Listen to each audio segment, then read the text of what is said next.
दिन की ऊंचाइयों पर ट्रेड करते हुए बाजार हफ्ते की दमदार शुरुआत और दिसंबर के महीने की भी मजबूती के साथ नए रिकॉर्ड्स की तरफ बढ़ने की तैयारी। बड़ा सवाल है कि आखिरी 1.5 घंटे में ग्लोबल मार्केट्स के संकेतों के चलते मजबूती बढ़ेगी या फिर लगेगा ब्रेक। ऐसे में कहां है आपके लिए आज बचे हुए समय में मौके और कैसे करें कल की तैयारी, रहेगा फोकस इसी पर। तो स्वागत है आप सबका फाइनल ट्रेड में। नमस्कार, मैं हूं अनिल सिंघवी और नमस्कार, मैं हूं दीपांशु भंडारी। हफ्ते में सिर्फ 4 ट्रेडिंग सेशन है, पर उसका मौका आप पूरी तरह से उठा सकते हैं। जबरदस्त एक्शन है बाजार में। अनिल जी बताइए, आने वाले 1.5 घंटे के लिए बड़ी बातें क्या है सर?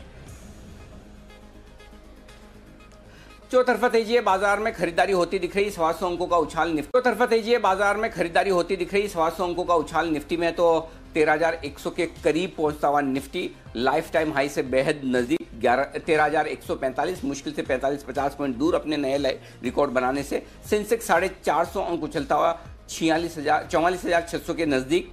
वहीं ऑयल और गैस स्पेस में बड़ी तेजी बनती हुई दिख रही है। गेल निफ्टी का टॉप गेनर है। सरकारी bank, IT, pharma, real estate, ये मजबूत आज की कड़ियां हैं जहां पर खरीदारी होती दिख रही है। और ये खरीदारी जो होती दिख रही है वो लंबे वीकेंड के बाद डाउ फ्यूचर्स से आती हुई दिखी। 225 अंकों की मजबूती डाउ फ्यूचर्स में। और यूरोप की भी दमदार शुरुआत होती दिखी। आधा % यूरोप भी आज मजबूत है। तो ग्लोबल बाजारों के मजबूत संकेतों के चलते भारतीय बाजारों ने दिसंबर महीने की अच्छी तगड़ी शुरुआत की है। दीप, बिल्कुल तगड़ी शुरुआत हुई है अनिल जी बाजार की, और हर तरह का एक्शन बनते हुए दिख रहा है। 13,200 की रेंज की बात कर रहे थे सुबह सर, वो तो थोड़ी दूर है, बट 13,100 पर है निफ्टी, और बैंक निफ्टी भी 30,000 से ज्यादा दूर नहीं है। तो क्या इन रेंजेस को एटलीस्ट क्रॉस करके बाजार सस्टेन करते हुए दिख रहे हैं, या फिर आज की जो मूव थी वो आ चुकी है? नहीं, बाकी हो सकती है दीप। ऐसा नहीं कह सकते कि आज जो हो गई वो आज आ चुकी है। अभी भी जगह है, स्टीम है, मजबूती है। थोड़ी देर में डेटा देखकर बताऊंगा। लेकिन एक चीज जो, इनफैक्ट 2 चीजों पर मेरी नजर है निफ्टी और बैंक निफ्टी में। पहली चीज जो निफ्टी में मैं देख रहा हूं, क्या आज मुझे 13,055 के ऊपर की क्लोजिंग मिल सकती है, जिसकी संभावना पूरी दिख रही है अभी तक, क्योंकि 1.5 घंटा बचा है और आप 13,100 पर हैं। तो 13,055 की अब तक की हाईएस्ट क्लोजिंग आपको मिली है 24 नवंबर को। उसके ऊपर अगर आप बंद होते तो यहां से और 13,400-500 तक की जगह आपके लिए बन सकती है। 13,145 के ऊपर निकलकर टिकते हैं आज, तो फिर आपके लिए नया लाइफ टाइम हाई फिर से बनता हुआ दिखेगा। तो उस लिहाज से इंट्राडे 13,145-150, क्लोजिंग 13,055, ये 2 लेवल पर निफ्टी पर मेरी नजर है। 23 मार्च से लेकर अब तक बैंक निफ्टी का जो प्रदर्शन रहा है उसमें सबसे बेस्ट क्लोजिंग आपको मिली है 18 नवंबर को 29,749, 29,750 राउंड फिगर में याद रखने के लिए इजी। क्या बैंक निफ्टी आज उसके ऊपर बंद हो सकता है? 2 बार 29,700 के ऊपर बंद हुआ है, लेकिन 29,750 के ऊपर अभी तक बंद नहीं हुआ। तो अगर आज बैंक निफ्टी में 29,750 के ऊपर की क्लोजिंग मिलती है तो बैंक निफ्टी भी, मैं ये सारे स्पॉट लेवल्स बता रहा हूं, अनलेस कि मैं आपको कैश लेवल्स बोलूं, तब तक आप स्पॉट लेवल ही इसे मानकर चलें। और अगर 29,750 के ऊपर आज बैंक निफ्टी बंद हो जाता है दीप, तो फिर ये भी आपके लिए बड़े कमाल करने की तैयारी करेगा। तब आपके लिए अगला टारगेट 30,200 से लेकर 30,500 की रेंज, 30,450 की रेंज का खुलता हुआ नजर आएगा। वैसे भी निफ्टी काफी लाइफ टाइम हाई बना चुका है। 12,430 का लाइफ टाइम हाई था, उससे लगभग 800 पॉइंट निफ्टी ऊपर है। बैंक निफ्टी का 32,600 का लाइफ टाइम है, उससे अभी भी हम करीबन 2,000 पॉइंट नीचे, 1,800 पॉइंट नीचे हैं। नहीं, इनफैक्ट 3,000 पॉइंट। तो बैंक निफ्टी की अंडर परफॉर्मेंस काफ़ी है, और ऐसे में अब बैंक निफ्टी के लिए वक्त आ गया कि वो अंडर परफॉर्मेंस को कम करे। तो आज अब बचे हुए 1.5 घंटे के बजाय मेरा फोकस पूरी तरह से क्लोजिंग पर है। अगर क्लोजिंग इन 2 लेवल के ऊपर मिलती है, 29,750 और 13,055 बैंक निफ्टी और निफ्टी पर, कल के लिए भी आप सेट है, एकदम परफेक्ट। तो कोई दिक्कत वाली बात नहीं। आइए इस दिक्कत वाली बात नहीं होने के बीच में आपके लिए मौके ट्रेडिंग के भी देख लेते हैं, इन्वेस्टमेंट के भी देख लेते हैं, स्टॉक्स में भी देख लेते हैं। तैयार है भसीन साहब आपके लिए। आइए बिगुल के साथ उनका करते हैं स्वागत।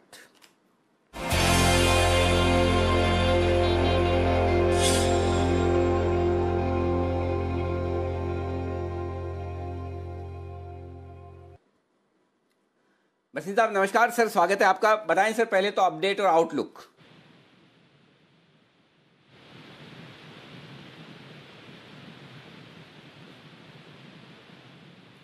भसीन साहब क्या आप तक मेरी आवाज पहुंच रही है सर?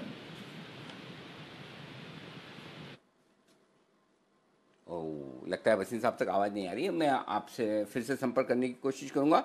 आइए तब तक वागले साहब के लिए एक बिगुल बजाते हैं। वागले साहब भी तैयार है अपनी कॉल के साथ। वागले का वंडर।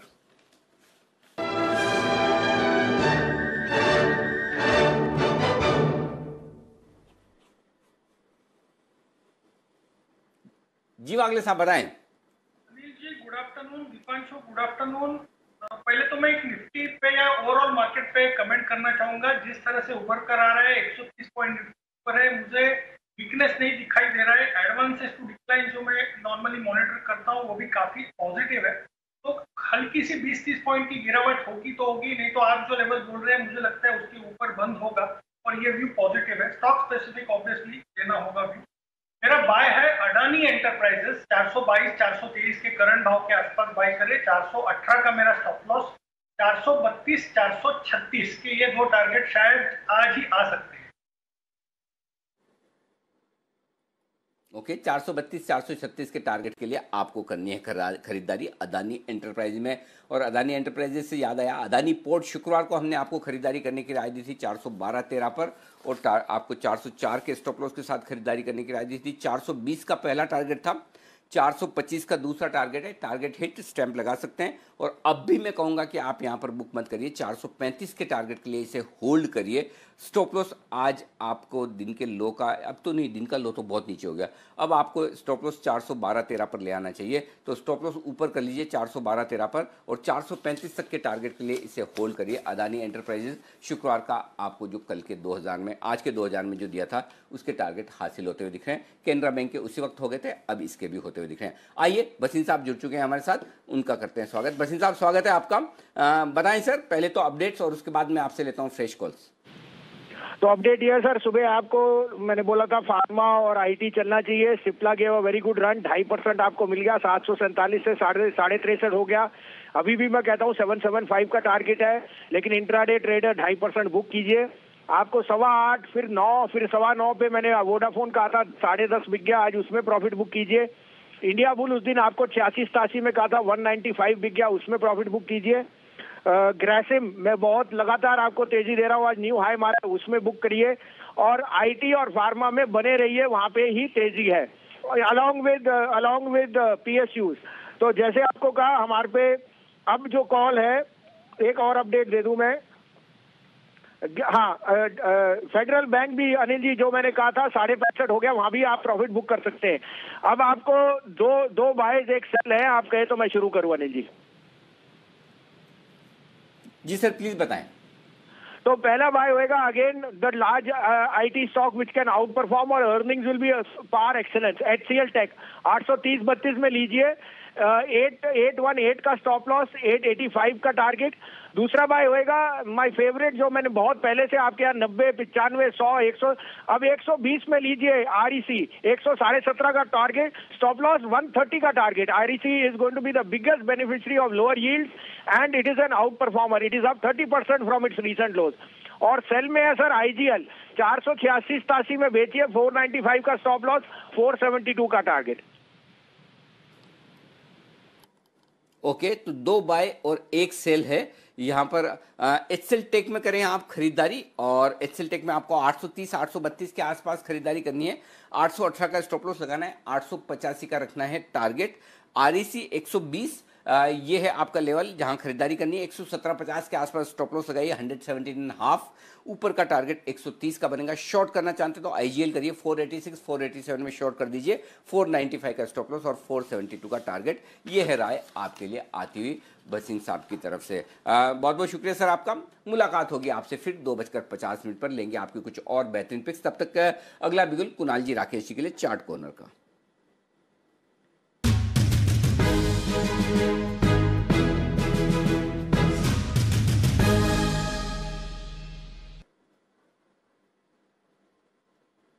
बताएं सर।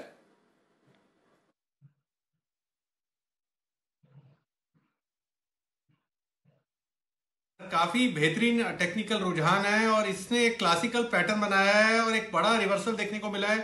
92 रुपीज के ऊपर एक बड़ा रिवर्सल देखने को मिल रहा है और 93 रुपीज के ऊपर एक ब्रेकआउट देखने को मिल रहा है, एक पॉजिटिव क्रॉसओवर। तो अशोक लीलैंड में एक मोमेंटम देखने को मिल सकता है। ओवर टू कुणाल जी।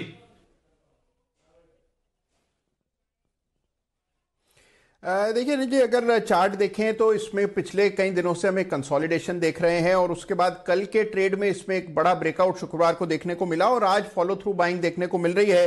अशोक लेलैंड का स्ट्रक्चर बहुत ही शानदार है, लगातार स्टॉक हायर बॉटम्स बना रहा है। इन स्तरों पर बाय करके चलें जिस तरह का यहां पर स्ट्रक्चर है। 92 का एक छोटा सा स्टॉप लॉस, 92 पर एक स्टॉप लॉस रखें। 96 हाफ पहला टारगेट, 96 रुपए 50 पैसे पहला टारगेट और 98 रुपए इवेंचुअल टारगेट। तो मौजूदा स्तरों पर बाय करें 98 रुपए के लक्ष्य के लिए अशोक लेलैंड को। ओके, अशोक लेलैंड में करें खरीदारी, ये है आपके लिए टारगेट। अगला बिल्कुल विश्वेश जी के लिए, विश्वेश का विशेष, विश्वेश जी हमारे साथ और उसके बाद सुमित जी का सुपर हिट भी।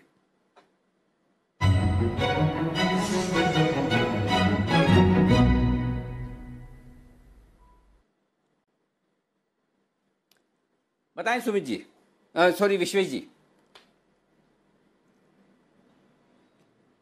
Good afternoon Anil ji. देखिए, मुझे लगता है कि मार्केट में एक तेजी का रुझान है और जो स्टॉक्स अब चलने वाले हैं वो ऐसे सेगमेंट से हैं जो कंजम्पशन ड्रिवन है। तो उसमें से एक स्टॉक है जो मैंने चुना है, वो है यूनाइटेड स्पिरिट्स मैकडबल। मैकडबल अभी 563 के आसपास चल रहा है। मुझे लग रहा है अनिल जी ये बहुत जोर से रन अप देगा आने वाले एटलीस्ट 3 से 4 दिनों में। तो करंट लेवल पे परचेज करें, 550 का स्टॉप लॉस रख के। मेरे जो टारगेट है वो 575 590 के कंजर्वेटिव टारगेट है, क्योंकि देखिए 580 के कॉल में 2,80,000 का ओपन इंटरेस्ट है। तो मुझे लगता है वहां तक तो मिनिमम जाना ही चाहिए और उसके ऊपर 600 तक जहां पे 5.5 लाख शेयर है। तो एक्सपायरी शुरू हुई है, जिस हिसाब से कल के मतलब फ्राइडे के लो से ये घूमा है, मुझे लगता है बहुत शार्प अपस्विंग आएगा। तो करंट लेवल पे खरीदारी करें, 550 का काफी छोटा स्टॉप लॉस रख के 575 और 590 के टारगेट के लिए मैकडबल में खरीदारी करें। ओके, तो ये है आपके लिए खरीदारी करने की राय। अगला बिल्कुल सुमित जी के लिए, सुमित का सुपर हिट।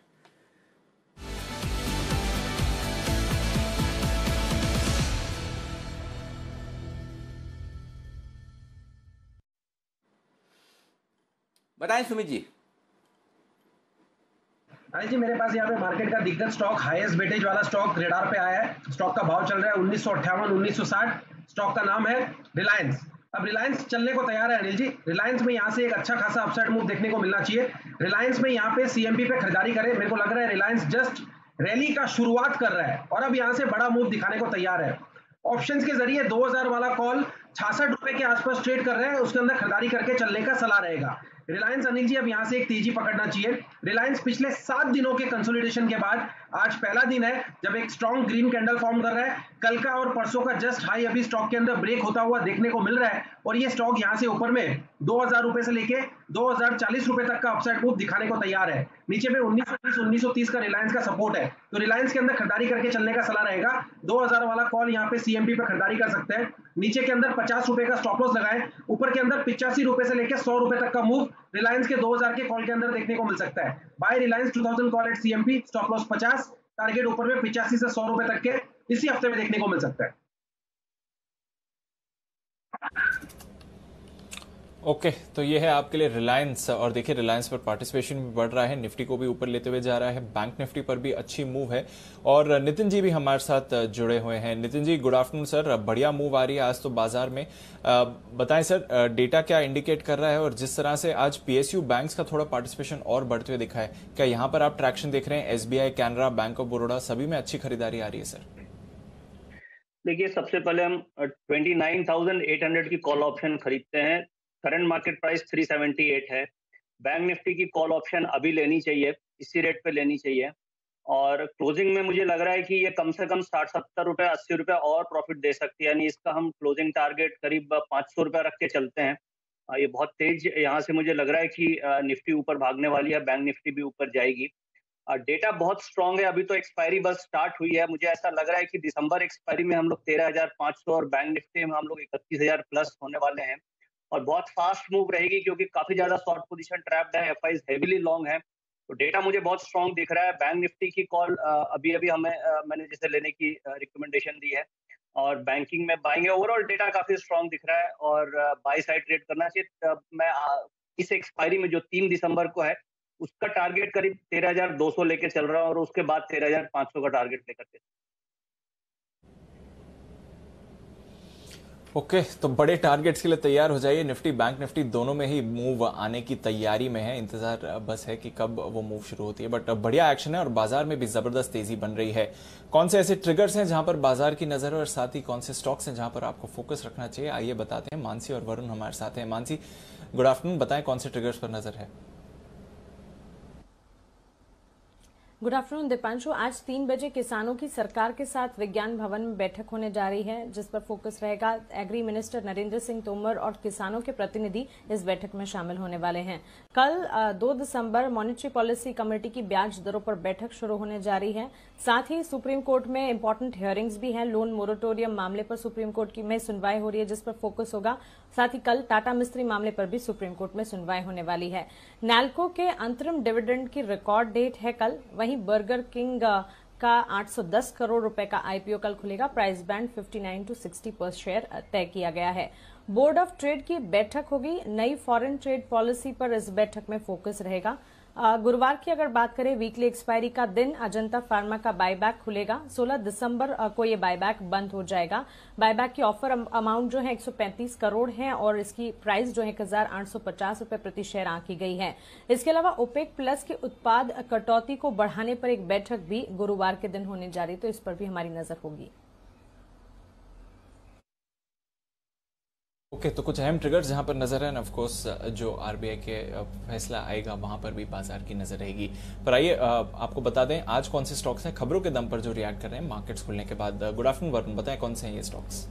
गुड आफ्टरनून दीप। देखिए, सबसे पहले तो ऑटो नंबर्स जो आफ्टर मार्केट्स आए हैं या फिर मार्केट के दौरान आए हैं। बेसिकली मारुति कुल बिक्री में 1.7% की बढ़ोतरी है। हालांकि ये अनुमान से थोड़ा कम है। 1.69 लाख यूनिट का अनुमान था, 1.53 लाख यूनिट पे ये आई है।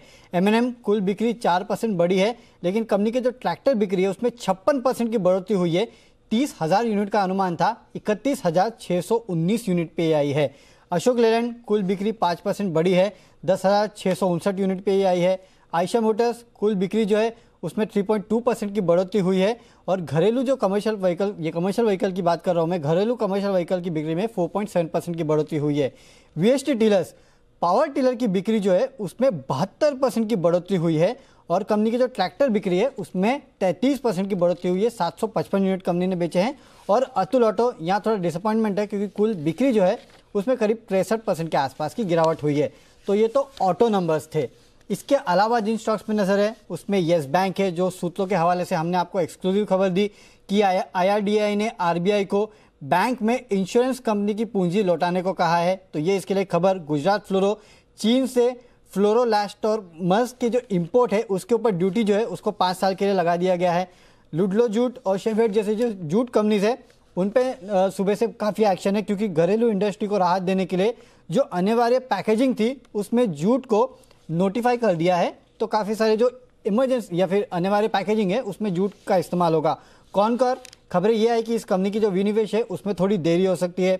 वोडाफोन आइडिया खबरें ये आई कि 2 पोस्टपेड प्लान जो है उनके दाम इन्होंने बढ़ाए हैं, करीब 50 रुपये के आसपास से बढ़ाए गए हैं और किसी में कुछ ज़्यादा भी बढ़ाए हैं। डॉक्टर लाल थायरोकेयर मेट्रोपोलिस, सुबह दिल्ली की खबर आई थी, अब गुजरात ने भी जो RT-PCR टेस्ट है उसके दाम कम कर दिए हैं, यहाँ भी 800 रुपये तय किया गया है। श्रीकालाहस्ती पाइप इलेक्ट्रो स्टील के साथ जो मर्जर था उसको CCI का अप्रूवल मिला है। TCS ने कोरोना के टेस्ट किट की जो सप्लाई है उसके लिए प्लेटफॉर्म लॉन्च किया है। PNC इंफ्रा को 1000 करोड़ का एक ऑर्डर मिला है। इसके अलावा बजाज ऑटो KTM AG में शेयर स्वैप के लिए शुरुआती बातचीत चल रही है। LT फूड्स ने यूरोप में क्षमता विस्तार किया है और ग्लेनमार्क फार्मा कैंसर की दवा के लिए US FDA से अप्रूवल मिला है। ढेर सारे खबरों वाले स्टॉक्स हैं और सभी पर आप जबरदस्त एक्शन देख रहे हैं। कुछ जी बिजनेस की एक्सक्लूसिव खबरों का भी रिएक्शन आप बाजार में देख रहे हैं। पर आइए कुछ और स्टॉक्स जहां पर मोमेंटम है बिगुल बजाते हैं विश्वेश जी के लिए। विश्वेश का विशेष।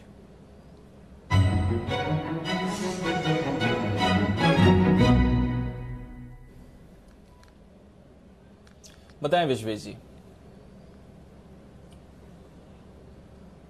देखिए, बैंक निफ्टी अच्छा लग रहा है और मुझे लग रहा है कि बैंक निफ्टी को जो लीड करेगा वो ICICI बैंक। सिमिलर स्ट्रक्चर है, लास्ट 2 वीक से ICICI बैंक हैज कंसिस्टेंटली एक नैरो रेंज में कंसोलिडेट किया है और आज के दिन में ऐसा लग रहा है कि with new series start, new month start, breakout देगा ऑन द अपसाइड। 480 के कॉल में 22 लाख शेयर्स है और जिस हिसाब से मोमेंटम आ रहा है मुझे लगता है stock is heading for 500 rupees. तो यहाँ पे खरीदारी करनी होगी। 500 का कॉल ऑप्शन, आईसीआईसीआई बैंक का हाईएस्ट ओपन इंटरेस्ट है 500 के कॉल में, जो करीबन अभी 14-15 रुपए के आसपास चल रहा है। मुझे लगता है कि आईसीआईसीआई बैंक यहाँ से एटलीस्ट 4 to 5% चलना चाहिए। तो आईसीआईसीआई बैंक के 500 कॉल को परचेस करें करंट लेवल पे। 11 रुपए का एक स्टॉप लॉस रखे, छोटा स्टॉप लॉस। 20 रुपए और 25 रुपए ये टारगेट होंगे आईसीआईसीआई बैंक में। अगर आज सबसे इंटरेस्टिंग डेटा देखे अगर दीपांशु, तो आईसीआईसीआई बैंक के कॉल में 3,75,000 शेयर अनवाइंडिंग है 2.75%। On the other hand put में 5% ओआई बढ़ा है। तो मुझे लगता है कि यहाँ पे डेफिनेटली बहुत ज्यादा अनवाइंडिंग आएगी और पुट कॉल रेशियो अगर आप देखेंगे 0.6 का, मतलब हैवी कॉल राइटिंग है। सो यहाँ से आईसीआईसीआई बैंक 500 की ओर जा सकता है। तो 500 का कॉल ऑप्शन खरीदे 11 रुपए के स्टॉप लॉस के साथ। 20 रुपए और 25 रुपए टारगेट रहेंगे। ओके, तो ये है आपके लिए आईसीआईसीआई बैंक पर कॉल। बढ़िया मूव के लिए तैयार हो रहा है। 15 रुपए में खरीदिए, 500 की स्ट्राइक की कॉल और वहां से तैयारी हो रही है स्टॉक में एक बड़ी मूव आने के लिए। नजर रखिए आईसीआईसीआई बैंक पर। वोडाफोन आइडिया में मूवमेंट आ रहा है। बॉश एक बार फिर से अच्छी मूव दिखा रहा है। एलआईसी हाउसिंग फाइनेंस यहां पर भी मूव आते हुए दिख रहा है। और वागले साहब, यहां पर मोमेंटम हमने पकड़ते हुए देखा है। एमएससीआई रीबैलेंसिंग खत्म हो गई है और वहां पर थोड़ा सेलिंग प्रेशर आया था। उसके बाद फ्राइडे और आज के दिन स्टॉक रिकवरी भी दिखा रहा है। 3.5% ऊपर है फिलहाल एलआईसी। ट्रेड बनता है सर बीटीएसटी कॉल? ट्रेड बनता है। 342 का करंट भाव है। 342 में भी 340 तक नीचे आ सकता है। करेक्टिव मूव मानी जाएगी। 338 के स्टॉप लॉस से बाय करें।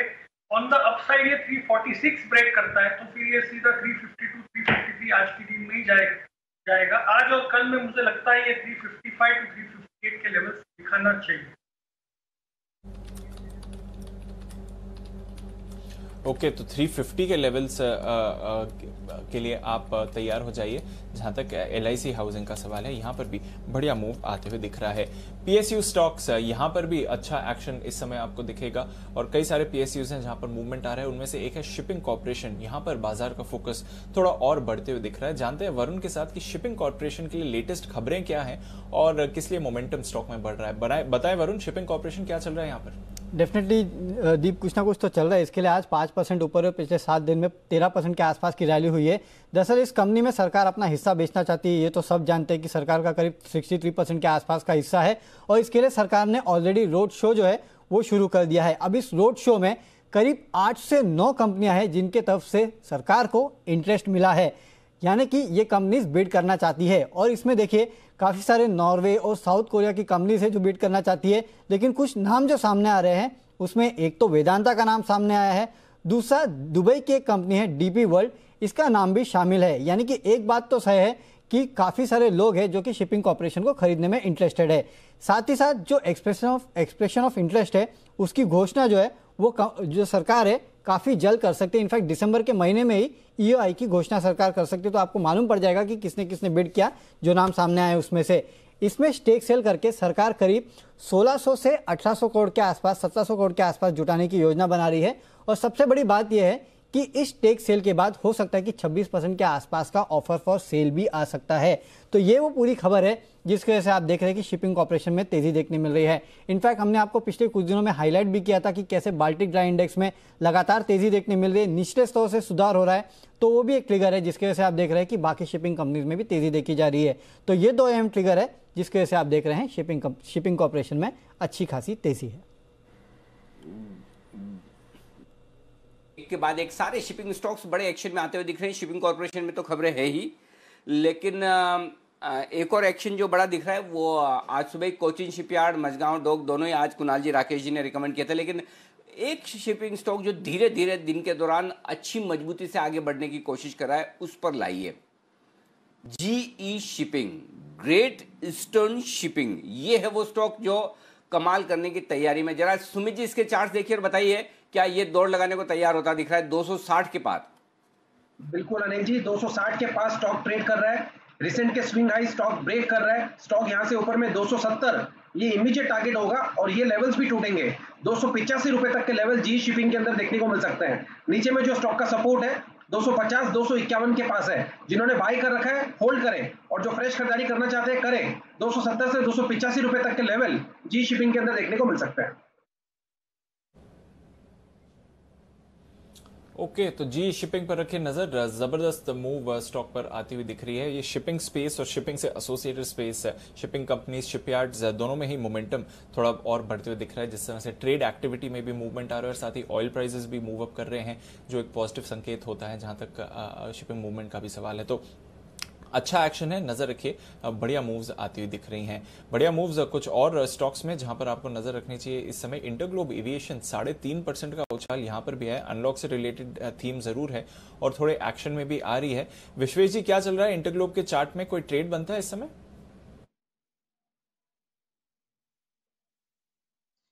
देखिए दीपांशु, 2-3 दिन पहले मुझे ऐसा लग रहा था कि इंटरग्रुप में जो सेलिंग है वो पेंडिंग है, और हमने शायद 1570 के आसपास शॉर्ट दिया था और हमारा जो 1500 का टारगेट था वो भी अचीव हो गया।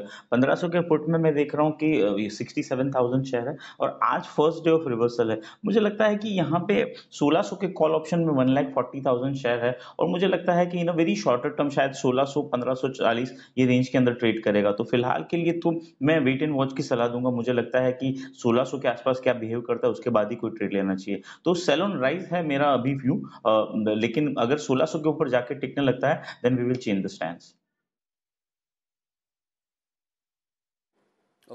ये है राय आपके लिए इंडिगो में इंटरग्लोब एविएशन खरीदारी करने की राय।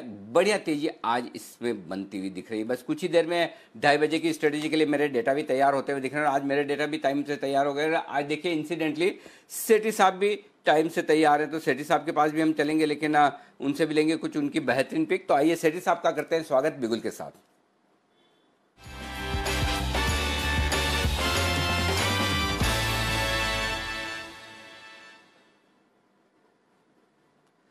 स्वागत है सेठी साहब आपका। बताएं सर, पिक तो माहौल जैसा है, एक से ज्यादा होनी है। हाँ बिल्कुल Anil ji, good afternoon. 2 pics है, एक कैश मार्केट की और एक एफ&ओ स्पेस से है।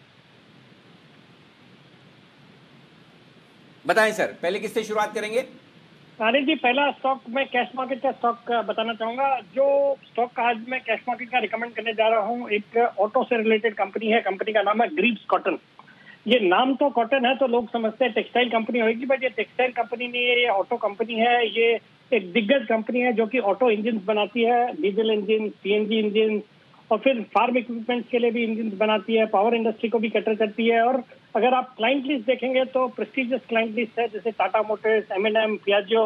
और अभी हमने देखा जितने भी ऑटो ओईएम्स है इनके बहुत ही अच्छे नंबर्स आ रहे हैं और एक शानदार तेजी उन सबके स्टॉक्स में देखी जा रही है। तो उसी का प्ले ग्रीव्स कॉटन जैसे भी कंपनी होगी, जो कि इन कंपनियों के साथ इनकी लॉन्ग टर्म कॉन्ट्रैक्ट है, सप्लाई कॉन्ट्रैक्ट है। इसके अलावा कंपनी काफी सीरियसली इलेक्ट्रिक व्हीकल्स के स्पेस में फोरे कर रही है।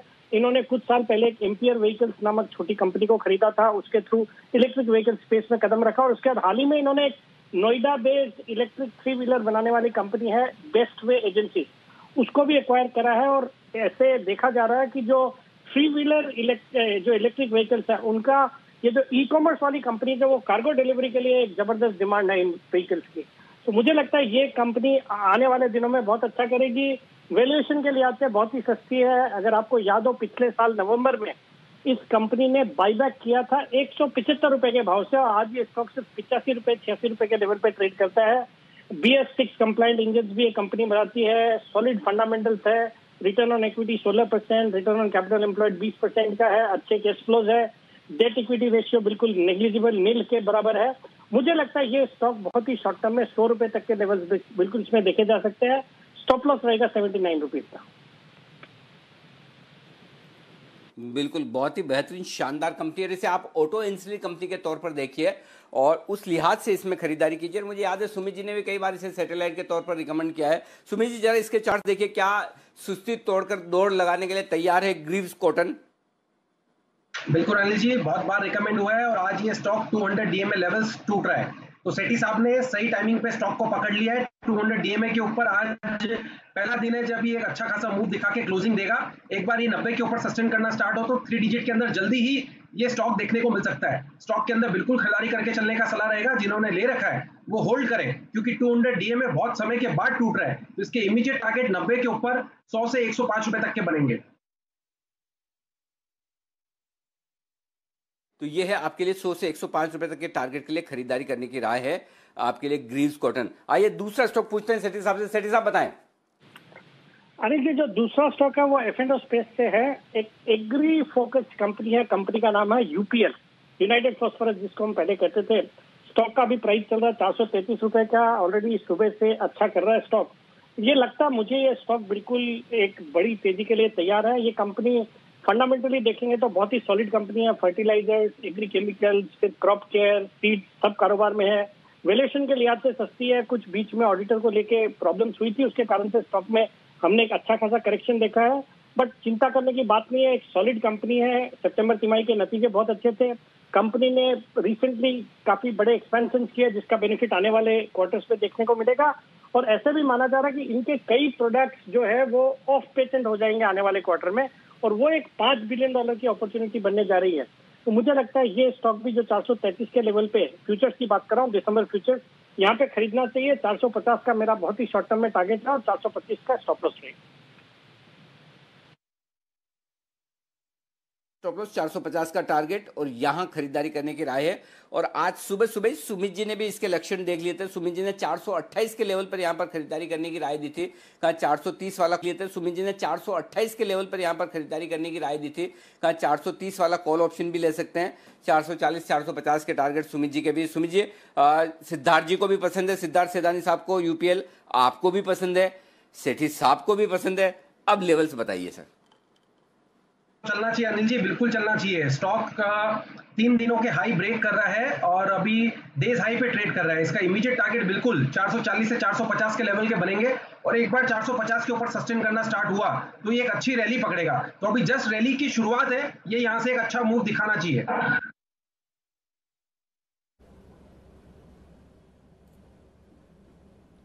ओके, तो ये है आपके लिए यूपीएल। अच्छा मूव आना चाहिए, टेक्निकली अच्छा लग रहा है और एक बड़ी मूव के लिए तैयार हो रहा है अंडर परफॉर्मेंस के बाद। नजर रखते हैं स्टॉक पर किस तरह से एक्शन यहां पर बन रहा है। आइए कुछ और एक्शन जो मार्केट्स में दिख रहा है, थोड़ी देर में अनिल जी से उनकी स्ट्रैटेजी भी लेंगे, पर उससे पहले विजय चोपड़ा साहब भी हमारे साथ जुड़ रहे हैं। चोपड़ा साहब, ऑटो सेल्स के नंबर्स आए हैं और ज्यादातर उम्मीद के मुताबिक या फिर थोड़े अनुमान से बेहतर ही रहे हैं। आपका टेक, जिस तरह से ऑटो नंबर्स आए हैं, कोई स्टॉक जो स्टैंड आउट परफॉर्मेंस दिखा रहा हो नंबर्स के लिहाज से? नमस्कार। मुझे लगता है ऑटो स्पेस में कंप्लीट रिकवरी हमने देखी है पिछले 3-4 महीनों में। जिस प्रकार से जो नंबर्स का रिवाइवल हुआ है, खासकर अगर आप रूरल क्षेत्र की बात करें तो जो ट्रैक्टर की सेल्स हुई हैं वो बहुत अच्छी हुई हैं। अगर हम मारुति के जैसे दिग्गज की बात करें तो एंट्री लेवल कार्स का बहुत अच्छा सेल हुआ है। एक चीज़ नोटवर्दी है कि मारुति ने ऑनलाइन करीब 2 लाख गाड़ियां बेची हैं, और इस तरीके से अगर ऑनलाइन सेल्स अगर गाड़ियों में देखी जा रही है तो ये एक अपने आप में कीर्तिमान है, और ये एक चीज़ का द्योतक है आगे आने वाले समय में किस प्रकार से सेल्स की जाएंगी। और मारुति अगर कर रहा है तो मुझे लग रहा है अदर्स विल फॉलो। मुझे लगता है जब ऑटो में तेजी है, मारुति बहुत अच्छा लगता है मेरे को, स्टैंड आउट कर रहा है। संभवतः ये आपको दोबारा से 8,000 क्रॉस करेगा तो फिर 9,000, और 9,000 क्रॉस करेगा तो 10,000 जाता दिखेगा। दूसरा, ऑटो एंसिलरी क्षेत्र के जो अच्छे स्टॉक्स हैं, दिग्गज कंपनियां हैं, उनमें भी मुझे अच्छी तेजी दिखाई देती है। जैसे मदरसन सुमी है, बॉश है, ये बहुत अच्छे लगते हैं। और यहाँ पर जैसे बॉश जैसा स्टॉक अभी लगभग आधे से भी कम रेट पे ट्रेड कर रहा है जो अपने हाईस पे करता था। तो यदि कोई लंबी अवधि तक इस स्टॉक को लेकर रखे तो ये आपको 18,000 और 20,000 जाता हुआ दिखेगा। तो बॉश मुझे बहुत अच्छा लगता है, मदरसन सुमी बहुत अच्छा लगता है, मारुति बहुत अच्छा लगता है। और खास करके जैसे टू व्हीलर क्षेत्र की बात करें तो बजाज ऑटो भी अच्छा है।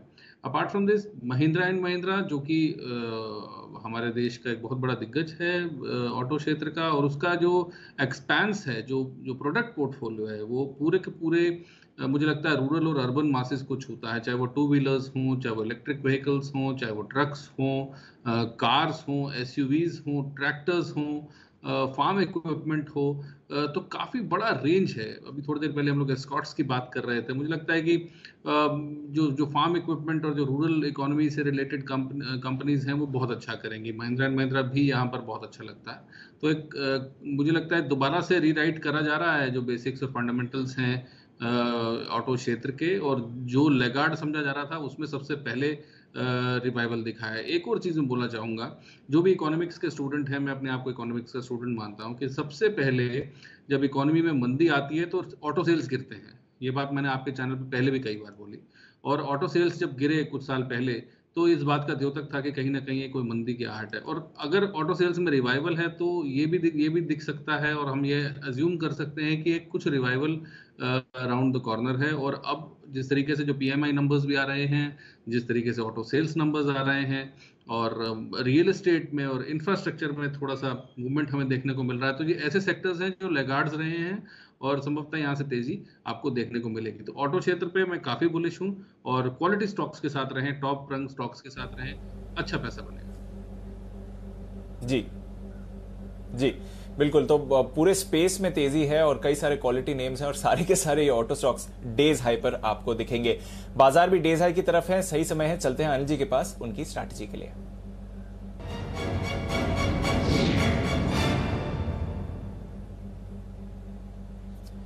अनिल जी, ग्लोबल बाजारों में भी जबरदस्त तेजी है सर। डाउ फ्यूचर्स अब 300 अंकों से ज्यादा का उछाल दिखा रहा है, 1% ऊपर। नैस्डैक फ्यूचर्स भी 0.5% की तेजी आपको दिखा रहे हैं। यूरोप की अच्छी शुरुआत हुई है, 1 से 1.5% का उछाल आपको यूरोप के बाजारों में दिखेगा।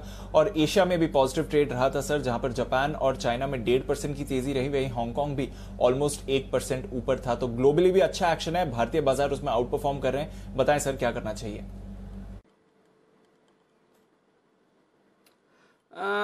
दीप, क्या करना चाहिए? बिगुल बजाना चाहिए कल के 2000 का। बिल्कुल, बिगुल बजाया था कल के 2000 का।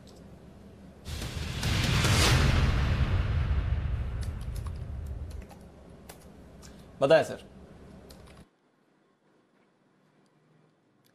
29,800 29,825 के आसपास दीप ट्रेड कर रहा है बैंक निफ्टी। यहां पर खरीदारी करने की राय है, बैंक निफ्टी में खरीदारी करने की राय है। और अगर गैप नीचे मिले तो और ऐड करें। और मैं एक एजम्पशन पे आज बैंक निफ्टी खरीद रहा हूं, और वो ये कि 29,750 के ऊपर की आज क्लोजिंग मिलेगी। और 29,750 के ऊपर की जो क्लोजिंग मिलेगी वो अब तक 23 मार्च के बाद की सबसे हाईएस्ट क्लोजिंग होगी। और जिस तरह से आप देखिए, ICICI बैंक, ये सारे बैंक्स एक एक करके ब्रेकआउट दे रहे हैं, नए ब्रेकआउट की तरह 385 के ऊपर ICICI बैंक निकला है। मुझे लगता है बैंक निफ्टी और तेज दौड़ लगाने को तैयार है। एक सिर्फ कोटक पीछे, बाकी सारे बैंक्स जोर में। तो 29,800 29,825 पर खरीदिए, 29,625 पर और ऐड कीजिए।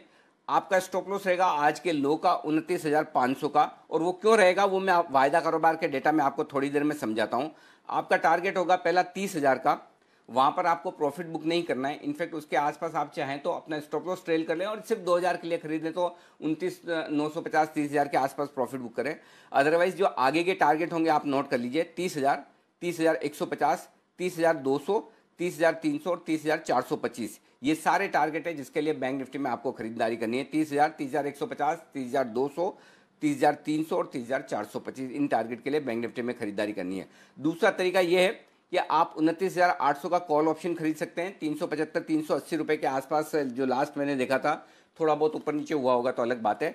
29,800 का कॉल ऑप्शन खरीदिए 375 380 रुपए के आसपास। 350 रुपए का आपको स्टॉप लॉस लगाना है यहाँ पर। 440 और 480, ये दो टारगेट के लिए आपको बैंक निफ्टी के कॉल ऑप्शन में 29,800 के कॉल ऑप्शन में खरीदारी करने की राय है। तो ऐसा लग रहा है कि बैंक निफ्टी एक बड़े ब्रेकआउट देने की तैयारी में। 3:20 पर मैं आपको बताऊंगा कि कहां क्लोजिंग होती है, उस क्लोजिंग के हिसाब से क्या करना है। अगर 29,750 के ऊपर आज बैंक निफ्टी बंद होता है, स्पॉट लेवल की मैं बात कर रहा हूं, तो फिर आप आराम से कल के लिए लेके जाइए। देखिए डाउ फ्यूचर्स 300 ऊपर है, रिस्क कम है। मैं ये तो नहीं कहता रिस्क खत्म है, कभी रिस्क खत्म तो नहीं होती, ओवरनाइट रिस्क हमेशा रहती है, लेकिन डाउ फ्यूचर्स 300 पॉइंट ऊपर है और 29,750 के ऊपर की क्लोजिंग आपके लिए बेहद मजबूती वाली होगी। ये तो बात होगी आपके लिए बैंक निफ्टी की। अब दीप मैं आपको बता दूं डेटा जो आप जानना चाहते हैं। अब पहले चलिए बैंक निफ्टी की बात हुई तो बैंक निफ्टी की बता देता हूं। पहले 29,500 पर हाईएस्ट ओपन इंटरेस्ट है बैंक निफ्टी का वीकली सीरीज में 10 लाख शेयरों का, तो इमीडिएटली ये आपके लिए सपोर्ट है। अब आपका स्टॉप लॉस शिफ्ट होकर 29,500 पर आ जाता है। आज का लो भी 29,500 है, तो आपके लिए रिस्क यहां से 300 सवा 300 पॉइंट की रहती है, इससे ज्यादा रिस्क है नहीं। ऊपर में 30,000 हल्की रुकावट का लेवल है, और वो इसलिए है कि 14 लाख शेयर 30,000 के कॉल्स पर हैं और वहाँ पर हाईएस्ट ओपन इंटरेस्ट है। एक बार 30,000 पार करके बैंक निफ्टी इस बार फिर से निकला। अब तक का हाई आपका बैंक निफ्टी पर 30,145 माफ कीजिए 30,197 का है। तो वहाँ पर 30,150, 30,200 ये दूसरा टारगेट बनेगा, और उसके बाद 30,300, 30,425 तक के टारगेट बैंक निफ्टी में बनेंगे। एक बार 30,000 को पार करने के बाद 30,000 जैसे ही पार किया, एग्रेसिव शॉर्ट कवरिंग, फ्रेश खरीदारी आती दिखेगी। और एक बात समझ लीजिएगा, अब यहाँ से बाजार को और आगे बढ़ना है तो बैंकिंग शेयरों की जो अंडर परफॉर्मेंस है 32,600 का बैंक निफ्टी का लाइफ हाई है, 32,600 के आसपास का, वहाँ से अभी भी 2800 पॉइंट दूर बैंक निफ्टी ट्रेड कर रहा है। तो इसका मतलब क्लियर कट है बैंक निफ्टी में अंडर परफॉर्मेंस है, जबकि निफ्टी तो 12,430 के लाइफ हाई से लगभग 800 पॉइंट ऊपर आ चुका है, 8% ऊपर आ चुका है, जबकि बैंक निफ्टी लगभग 10% नीचे है। तो ये 15, 17, 18% की जो अंडर परफॉर्मेंस है बैंक निफ्टी की, वो आपको कवर होती हुई दिखेगी। उस लिहाज से बैंक निफ्टी में डेफिनेटली खरीदारी करने की राय है, और अगर 29,750 के ऊपर आज बंद हो तो डेफिनेटली कल के लिए खरीदारी करके जाइए। ये हो गई बैंक निफ्टी की बात। अब आइए निफ्टी। 13,000 के लेवल पर निफ्टी पर हाईएस्ट ओपन इंटरेस्ट हो चुका है पुट में, और आज 12,960 का 62 का लो है। आपका स्टॉप लॉस वेल डिफाइंड 12,950 का है, उसको स्टॉप लॉस मानकर तेजी करके चलें। 13,100 पार करने के बाद ऑलरेडी निफ्टी में लगभग 80 lakh share call writer short हो चुके हैं। देखिए अभी तो दिसंबर सीरीज की शुरुआत हुई है, दिसंबर सीरीज के पहले हफ्ते की शुरुआत हुई है, दूसरा ही ट्रेडिंग सेशन है, 80 लाख शेयर ऑलरेडी शॉर्ट हो चुके हैं कॉल राइटर्स बैंक निफ्टी में, और 13,100 पार होने के बाद 80 लाख शेयर हो चुके हैं, और 13,200 पार होंगे तो और ज़्यादा करीबन आप समझिए 1.25 करोड़ के आसपास शेयर शॉर्ट होते हुए दिखेंगे। तो शॉर्ट कवरिंग का सहारा आपको लगातार नीचे मिलता दिखेगा। तो निफ्टी भी 13,150, 13,200 की तरफ बढ़ने को तैयार है। यहाँ पर भी आप चाहें तो खरीदारी कर सकते हैं, दोनों जगह खरीदारी करने की राय है। 12,950 निफ्टी का स्टॉप लॉस है, 29,500 बैंक निफ्टी का स्टॉप लॉस है, और ये सारे स्पॉट लेवल्स में आपको बता रहा हूँ। बिल्कुल, तो खरीदारी करके चलिए, कोई परेशानी नहीं है। बढ़िया मूव के बाजार में दिख रही है निफ्टी, बैंक निफ्टी। जबरदस्त एक्शन है, कई सारे स्टॉक्स में। और क्यू तैयार है हमारे एनालिस्ट की कॉल्स की। क्यू में सबसे आगे फिलहाल हैं सुमित जी, तो चलते हैं सुमित जी के पास, सुमित के सुपरहिट के लिए।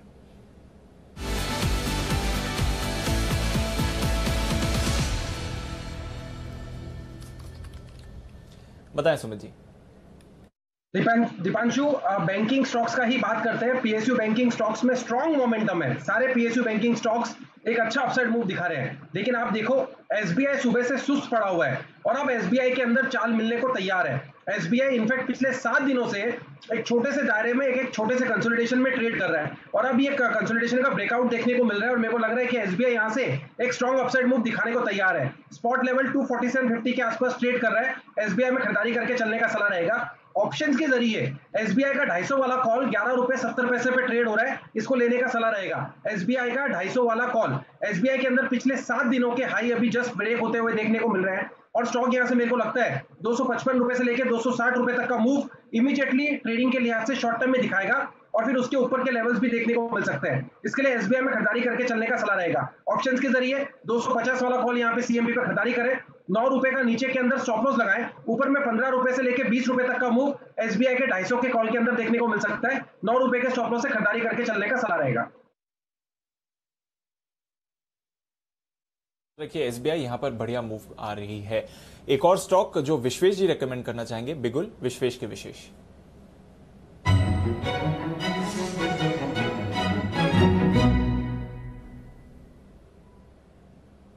बताएं विश्वेश जी।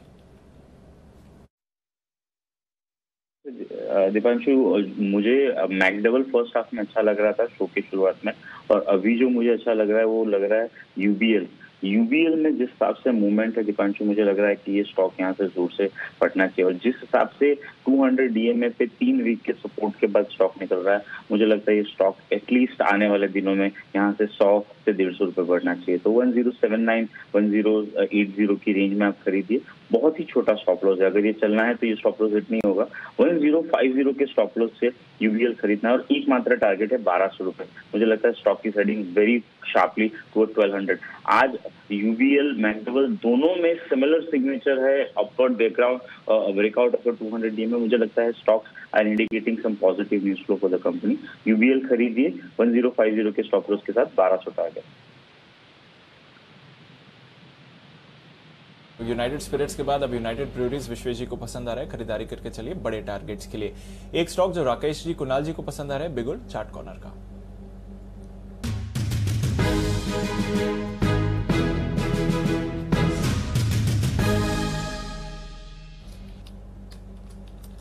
बताएं सर।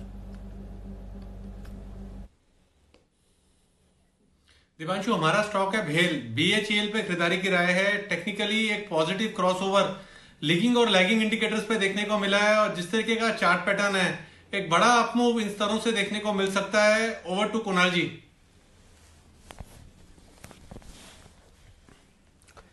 देखिए दीपांशु, बिल्कुल perfect 100% copy book rounding bottom pattern यहां पर बना है, जैसे किताबों में दिया रहता है। बिल्कुल वैसा राउंडिंग बॉटम पैटर्न आपको बीएचईएल पर देखने को मिल रहा है और उसका ब्रेकआउट आज के ट्रेड में आता हुआ दिख रहा है, जब स्टॉक ने 33 रुपए 50 पैसे के हर्डल को पार किया है। यह स्टॉक अब बहुत तेजी से आपको 37-50 38 रुपए के लेवल्स दिखाएगा, तो इन स्तरों पर यहां पर बाय करके चलें। 1 रुपया नीचे 33 रुपए पर एक स्टॉप लॉस रख लें।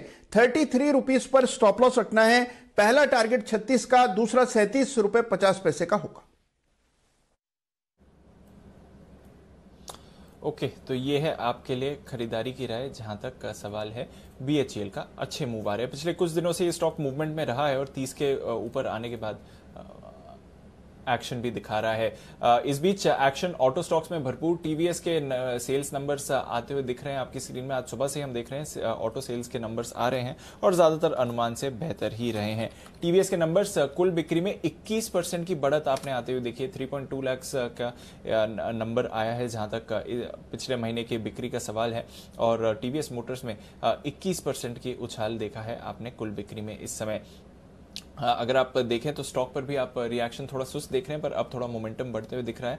हमारा अनुमान था 10% की ग्रोथ का, तो ओवरऑल टू व्हीलर सेल्स में ओवरऑल सेल्स 21% बढ़ी हैं। टू व्हीलर सेल्स की ग्रोथ का हमारा अनुमान 10% था, तो लग रहा है कि अनुमान से बेहतर ही नंबर्स आए हैं और अब स्टॉक में भी थोड़ा था मूवमेंट बनते हुए दिख रहा है। तो टीवीएस मोटर्स 500 के ऊपर ट्रेड कर रहा है। और वागले साहब, बाकी ऑटो शेयर्स में तेजी है, उतनी टीवीएस मोटर्स में नहीं आई, पर लग रहा है कि नंबर्स भी इनके अच्छे ही हैं। बताएं सर, चार्ट स्ट्रक्चर क्या दिख रहा है? फिलहाल मूवमेंट शुरू हुआ है।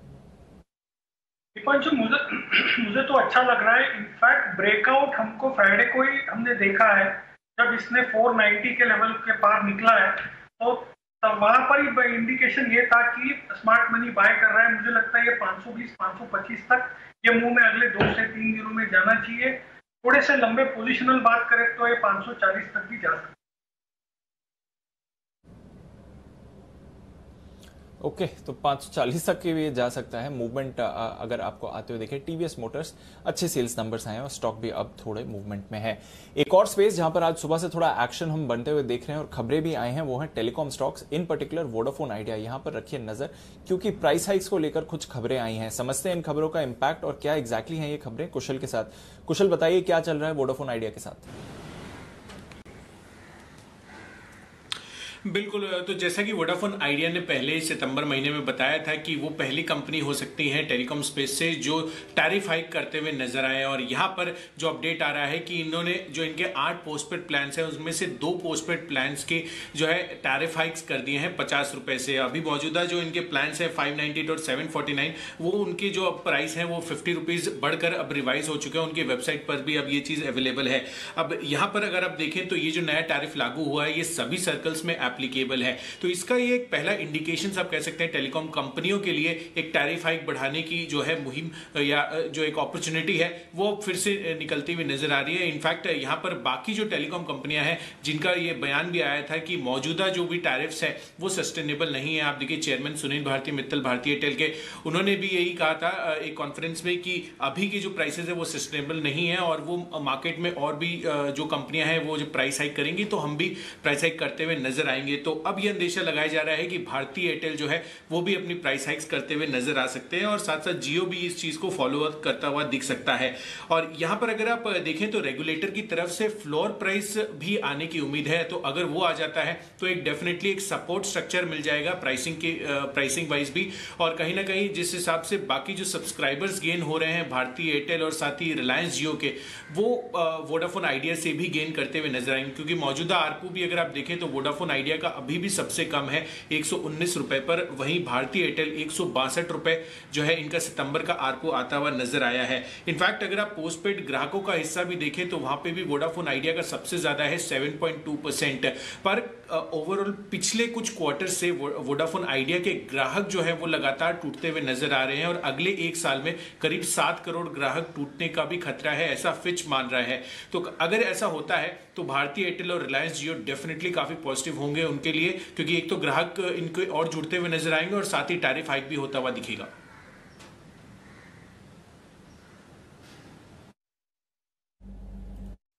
तो ये आपके लिए सारे टेलीकॉम कंपनियों का पूरा एक्शन बढ़ता हुआ नजर आ रहा है। एक्शन बढ़ता हुआ नजर आ रहा है। नितिन जी की तरफ से भी आपके लिए तैयार है। नितिन जी बिल्कुल निफ्टी पर निशाना लगाने के लिए तैयार।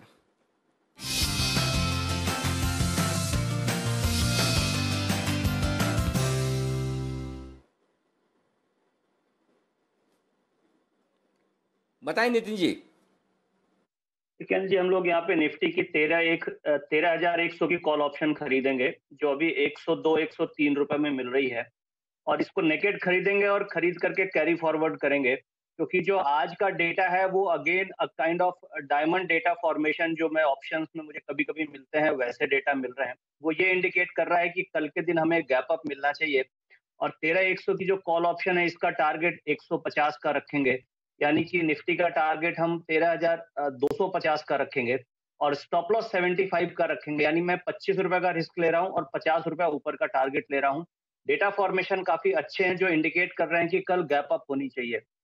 वहीं बैंक निफ्टी में ऑलरेडी मैंने 29,800 की कॉल ऑप्शन 275 की रेंज में 375 की रेंज में रिकमेंड कर रखी है। इसको भी हम कैरी फॉरवर्ड करेंगे। सेम कॉल होगी 29,800 की कॉल ऑप्शन, इसको कैरी फॉरवर्ड करेंगे। इसके टारगेट करीब 550 रुपए के होंगे, यानी ये 150 रुपए ऊपर जा सकती है, और स्टॉप लॉस 300 का रख लेंगे। अब यहाँ से थोड़ा सा ट्रेल कर लेंगे, 300 का स्टॉप लॉस होगा और 550 का टारगेट होगा। निफ्टी और बैंक निफ्टी दोनों में कॉल ऑप्शन खरीदने की सलाह हो। और बैंक निफ्टी दोनों में कॉल ऑप्शन खरीदने की राय है। 13,100 का कॉल ऑप्शन 100 रुपए 102 रुपए में खरीदिए, 75 का स्टॉप लॉस, 150 का टारगेट।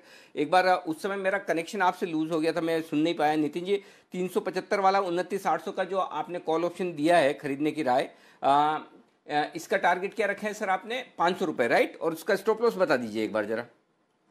अनिल जी, इसको हम कैरी फॉरवर्ड कर रहे हैं तो इसका टारगेट 550 रखेंगे और अपसाइड रिवाइज कर रहे हैं हम टारगेट, और स्टॉप लॉस 300 रुपए का रखेंगे, यानी 90 रुपए नीचे स्टॉप लॉस है करंट रेट से, और टारगेट करीब 150 रुपीज 160 रुपीज ऊपर है। मुझे ऐसा लग रहा है कि आज बैंक निफ्टी से उतनी मूवमेंट नहीं आई है जितनी निफ्टी से आई है। कल और परसों बैंक निफ्टी लीड करना चाहिए और निफ्टी हो सकता है कंपैरेटिवली कम चलेगी, तो बैंक निफ्टी में हम टारगेट जो कॉल ऑप्शन का है वो 550 का रख के चल रहे हैं। वेयर एज स्पॉट के हिसाब से आप देखेंगे तो मुझे ऐसा लगता है कि बैंक निफ्टी 30,300 का टारगेट कल तक अचीव करना चाहिए।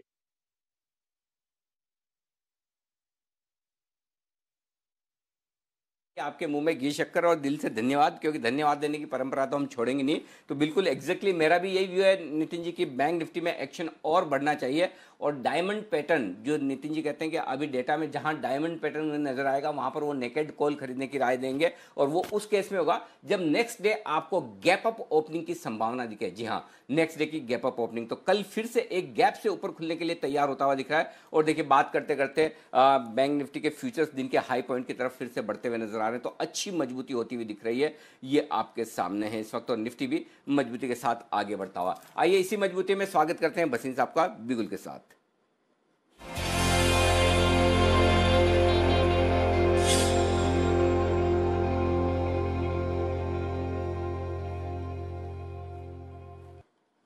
बसीन साहब स्वागत है आपका। बताएं सर अपडेट्स और साथ ही फ्रेश कॉल्स। तो अपडेट आपको एक और बता दूं, 460, 65, 70 में मैंने बड़ी जोर से आपको कहा था TVS motor will come out with very good results, और आई थिंक टू व्हीलर्स में उसने बेस्ट मंथ दिखाया है। 515 का टारगेट है था मेरा, 515 से 25 जिन्होंने लिया है प्रॉफिट बुक कीजिए। बैंक्स में ध्यान रखिए, be more vigilant and more outrightly in pharma and IT. That is my overweight. Banks be very very watchful because the correction from here can be fairly swift. अब आप कहे तो Anil ji 2 calls हैं, एक बाय एक सेल है और दोनों उसी इंडस्ट्री से है। आप कहे तो मैं शुरू करूं? बिल्कुल बताएं सर। तो देखिए सर, बाय में है मुथूट, 1146-47 चल रहा है ये। इसमें MSCI इंडेक्स भी हो गया and future are trading at a discount, तो इसमें पता है आपको कि शॉर्ट भी पोजीशन है। And I think the gold lending business is a unified business. 1146 में लीजिए, 1128 का स्टॉप लॉस, 1175 का टारगेट। साथ में बेचने को टाइटन बेचिए 1342 से 45, 1370 का स्टॉप लॉस और 1305 का टारगेट। ओके, एक खरीदना है, एक बेचना है। खरीदना है आपको मुथूट फाइनेंस, यहाँ पर तेजी करके चलें आप। 1146, 1147, 1146, 1147 में खरीदिए। 1128, 1128 का स्टॉप लॉस, 1175, 1175 का टारगेट। टाइटन बेचिए 1342, 1343 की रेंज में, 1342, 1343 की रेंज में। 1370 का स्टॉप लॉस होगा 1305 के टारगेट के लिए आपके लिए। आइए थोड़ी देर में हमारी एग्जीक्यूटिव एडिटर स्वाति खंडेलवाल हमारे साथ जुड़ेंगी, जो आपके लिए लेकर आएंगे एक बड़ी और एक्सक्लूसिव खबर, और आज की वो सबसे बड़ी और एक्सक्लूसिव खबर होने की तैयारी में। थोड़ी देर में वो हमारे साथ जुड़ेंगी और हम उनसे वो खबर भी लेंगे, और उसकी भी आप तैयारी रखिए। इस बीच कुछ और स्टॉक्स जो एक्शन में आते हुए दिख रहे हैं उन पर भी फोकस कर लेते हैं। बाजार हाइस पर पहुंचने की तैयारी में फिर से मजबूती के साथ ऊपर बढ़ रहे हैं और अच्छी खासी खरीदारी भी होती दिख रही है। सीमेंट स्टॉक्स पर राय लेना चाहता हूं एक बार आपसे चोपड़ा साहब, क्या सीमेंट स्टॉक में अब भी खरीदारी करने के मौके हैं? यदि हाँ तो आपकी पहली पसंद क्या होगा? नमस्कार अनिल जी। मुझे लगता है कि पिछली बार भी हमने आपके शो पे बात किया था कि एक ओवरऑल रिकवरी मुझे दिखाई देती है इंफ्रा स्पेस में। और जब इंफ्रा स्पेस में तेज़ी होती है तो उसके एलाइड सेक्टर्स होते हैं स्टील और सीमेंट। अगर आपने ध्यान दिया हो, दिवाली पे जो कोई आपका रॉकेट स्टॉक था, मैंने रिकमेंड किया था टाटा स्टील 420-25 पे, जो आज लगभग 600 को छू रहा है, और बहुत समय नहीं बीता है, अभी हमने 1 महीना ही देखा है कि स्टील में इतनी तेज़ी देखने को मिल रही है। तो मेरा मानना है कि आने वाले बजट में इंफ्रा पे जो खर्च किया जाएगा सरकार द्वारा, वो एक बहुत अच्छा खासा आउटले होगा और उसके चलते इंफ्रा स्पेस में तेज़ी दिखेगी। तो सीमेंट को बेनिफिट मिलना चाहिए। और मैं कहूँगा कि यदि आपको रहना ही है तो टॉप रैंक कंपनीज में रहिए, एसीसी में रहिए, अल्ट्राटेक में रहिए, ग्रासिम में रहिए। ये बेटर कंपनीज हैं, बड़ी कंपनी। अंबुजा सीमेंट है, अंबुजा बहुत अच्छा लगता है इन लेवल्स पर भी, और मुझे लगता है यहाँ से भी आपको 10 से 20% की तेज़ी देखने को मिल सकती है। हाँ, ट्रेडिंग पर्सपेक्टिव से थोड़ा बहुत करेक्शन हो सकता है, मगर अगर आप मेरे से एक फंडामेंटल व्यू ले रहे हैं अनिल जी, मुझे लगता है सीमेंट, स्टील बहुत अच्छा लगता है आने वाले समय में। अगर आप आज का बाजार भी देखें तो ग्लोबल स्टील प्राइसेस जो हैं वो करीब 6% की तेजी पे हैं इस समय पर, और हम देख रहे हैं किस प्रकार से जो स्टील कंपनीज हैं, JSW हो, चाहे JSPL हो, चाहे टाटा स्टील हो, इनमें किस तरीके की तेजी देखने को मिल रही है। तो ये किसी न किसी बात का द्योतक है। ये दिखा रहा है कि आने वाले समय में हमें इंफ्रा में एक अच्छी स्पेंडिंग दिखेगी। और एक और बात मैं यहाँ पे बोलना चाहता हूँ, इंटरनेशनल स्टील प्राइसेस में भी तेजी इसलिए देखने को मिल रही है कि कहीं ना कहीं एक रिवाइवल चाइना में भी दिख रहा है। तो चीन बहुत बड़ा कंज्यूमर है मेटल्स का, ये हम सब जानते हैं, और पिछले कुछ सालों में चीन में धीमापन देखने को मिला था, और ट्रेड वॉर्स के चलते भी काफ़ी पिटाई हुई थी मेटल्स की। और जब बाइडन सरकार आ रही है, स्वेरिंग करेगी, मुझे लगता है ट्रेड वॉर्स पे कहीं ना कहीं जो एक बहुत आयरन फिस्टेड स्ट्रैटेजी थी ट्रम्प सरकार की, तो उस पर कहीं ना कहीं ढीलापन देखने को मिलेगा, जो कि मेटल्स को बेनिफिट करेगा। तो I am Fairlie bullish on the infra space, और मुझे लगता है कि इंफ्रा से रिलेटेड जो सेक्टर्स हैं, चाहे वो कैपिटल गुड्स हैं, L&T इन भाव पर बहुत अच्छा लगता है, और मुझे लगता है इसके अंदर एक गोल्डन क्रॉस भी बन रहा है, तो L&T में तेज़ी देखने को मिल सकती है। तो टॉप रैंक कंपनीज के साथ रहिए और कोशिश करिए कि बेहतर कंपनीज में ही रहें, क्योंकि छोटी कंपनीज का कुछ पता नहीं लगता, एक दिन तेजी होती है, अगले दिन मंदी हो जाती है, बट बड़ी कंपनीज में, बड़ी सीमेंट कंपनीज में तेजी चलती रहेगी। बिल्कुल, बड़ी सीमेंट कंपनियां खरीदते रहे। आपके पोर्टफोलियो में जरूर होनी चाहिए। लेकिन एक बड़ी और एक्सक्लूसिव खबर डाइवेस्टमेंट को लेकर आती हुई दिख रही है। हमारी एग्जीक्यूटिव एडिटर स्वाति खंडेलवाल हमारे साथ इस वक्त कार्यक्रम में शामिल हो रही है, बता रही है किस कंपनी को लेकर डाइवेस्टमेंट पर हो रहे हैं बड़े डेवलपमेंट। स्वाति बताइए। बिल्कुल, जैसे जैसे 31 मार्च की डेट नजदीक आ रही है, बजट भी आने वाला है, उससे पहले सरकार कोशिश कर रही है और जल्दी से मन बनाए और कंक्लूड करे कुछ इंपॉर्टेंट डाइवेस्टमेंट्स। और आज जिस कंपनी के बारे में मैं बताने जा रही हूँ वो है कॉनकोर। जी हाँ, कंटेनर डेवलपमेंट। इस कंपनी पे सरकार का फोकस अब करीब करीब बन चुका है। कंटेनर कॉर्पोरेशन लिमिटेड, माफ कीजिएगा। यहाँ पर जो स्ट्रेटेजिक बायर ढूंढा जा रहा है, 30.4% स्टेक जो सरकार की है, वो उसकी टाइमलाइंस अब कंफर्म हो चुकी हैं। टॉप दीपम सोर्सेज ने मुझे कंफर्म किया है कि जनवरी 2021 तक एक्सप्रेशन ऑफ इंटरेस्ट इसके मंगा लिए जाएंगे। बहुत सारी रिपोर्ट्स बीच में आ रही थी, थोड़ा सा डगमगा रहा था इसका जो प्लान था, बट अब चूंकि सरकार ने ये प्लान कंफर्म कर दिया है कि जो रेलवे लाइसेंस, लैंड लाइसेंस की जो पॉलिसी है, उस पर भी एक कैबिनेट नोट जल्द आ जाएगा। विद इन अ मंथ ये कैबिनेट नोट आ जाएगा, जिसमें सरकार का ये प्लान है कि वो स्लैश करेंगे रेट्स सारे across the board industrial use के लिए जो लैंड रेलवेज के पास सरप्लस लैंड है। विच मीन्स कि अब जो इसमें जो एक क्वेश्चन मार्क उठ रहा था पोटेंशियल की और इसकी वैल्यू की, वो कहीं हद तक सरकार यहाँ रिजॉल्व करते हुए दिख रही है, जिससे ज्यादा बेहतर इंटरेस्ट मिले निवेशकों से। एक और बात बताएं, सूत्र हमें बता रहे हैं कि सरकार का प्लान इस नई रिजीम में ये है कि जो इंटर मिनिस्ट्रियल पैनल है उसने एक LLF यानी लैंड लाइसेंस फी फर्स्ट ईयर के लिए 5% से ज्यादा नहीं होनी चाहिए, इसका प्रपोजल रखा है। इनफैक्ट 2 से 5% का रेंज की बात की गई है, और अगर ये हो जाता है तो ये बहुत बड़ा रिलीफ होगा कंटेनर कॉर्पोरेशन के लिए और जो भी इसके लिए दावेदार होंगे। और आप जानते हैं कि ये बहुत जल्द होने वाला, जैसे मैं बता रही हूँ, जनवरी 2021 की टाइमलाइंस फ्रीज हो चुकी हैं सरकार की तरफ से, और अब इस पे काम हो रहा है। तो एक अच्छी खबर आते हुए डाइवेस्टमेंट में बहुत समय बाद। बिल्कुल, तो अच्छी खबर आती हुई डाइवेस्टमेंट को लेकर और कंटेनर कॉर्पोरेशन पर करिए फोकस। सरकार विनिवेश की प्रक्रिया को और फास्ट ट्रैक करने वाली है। अनिल जी, कैसे देखें इस खबर को? वो जो लैंड लाइसेंस फी का मामला था, लगता है कि फाइनली रेजोल्यूशन की तरफ बढ़ रहा है। दीप, ये है ना, पूरा कॉनकोर की री रेटिंग कर देगा। ये खबर छोटी नहीं, ये खबर बहुत बड़ी है। और इस खबर को समझिए, एक्चुअली जो स्वाति कह रही है उसका मतलब क्या है।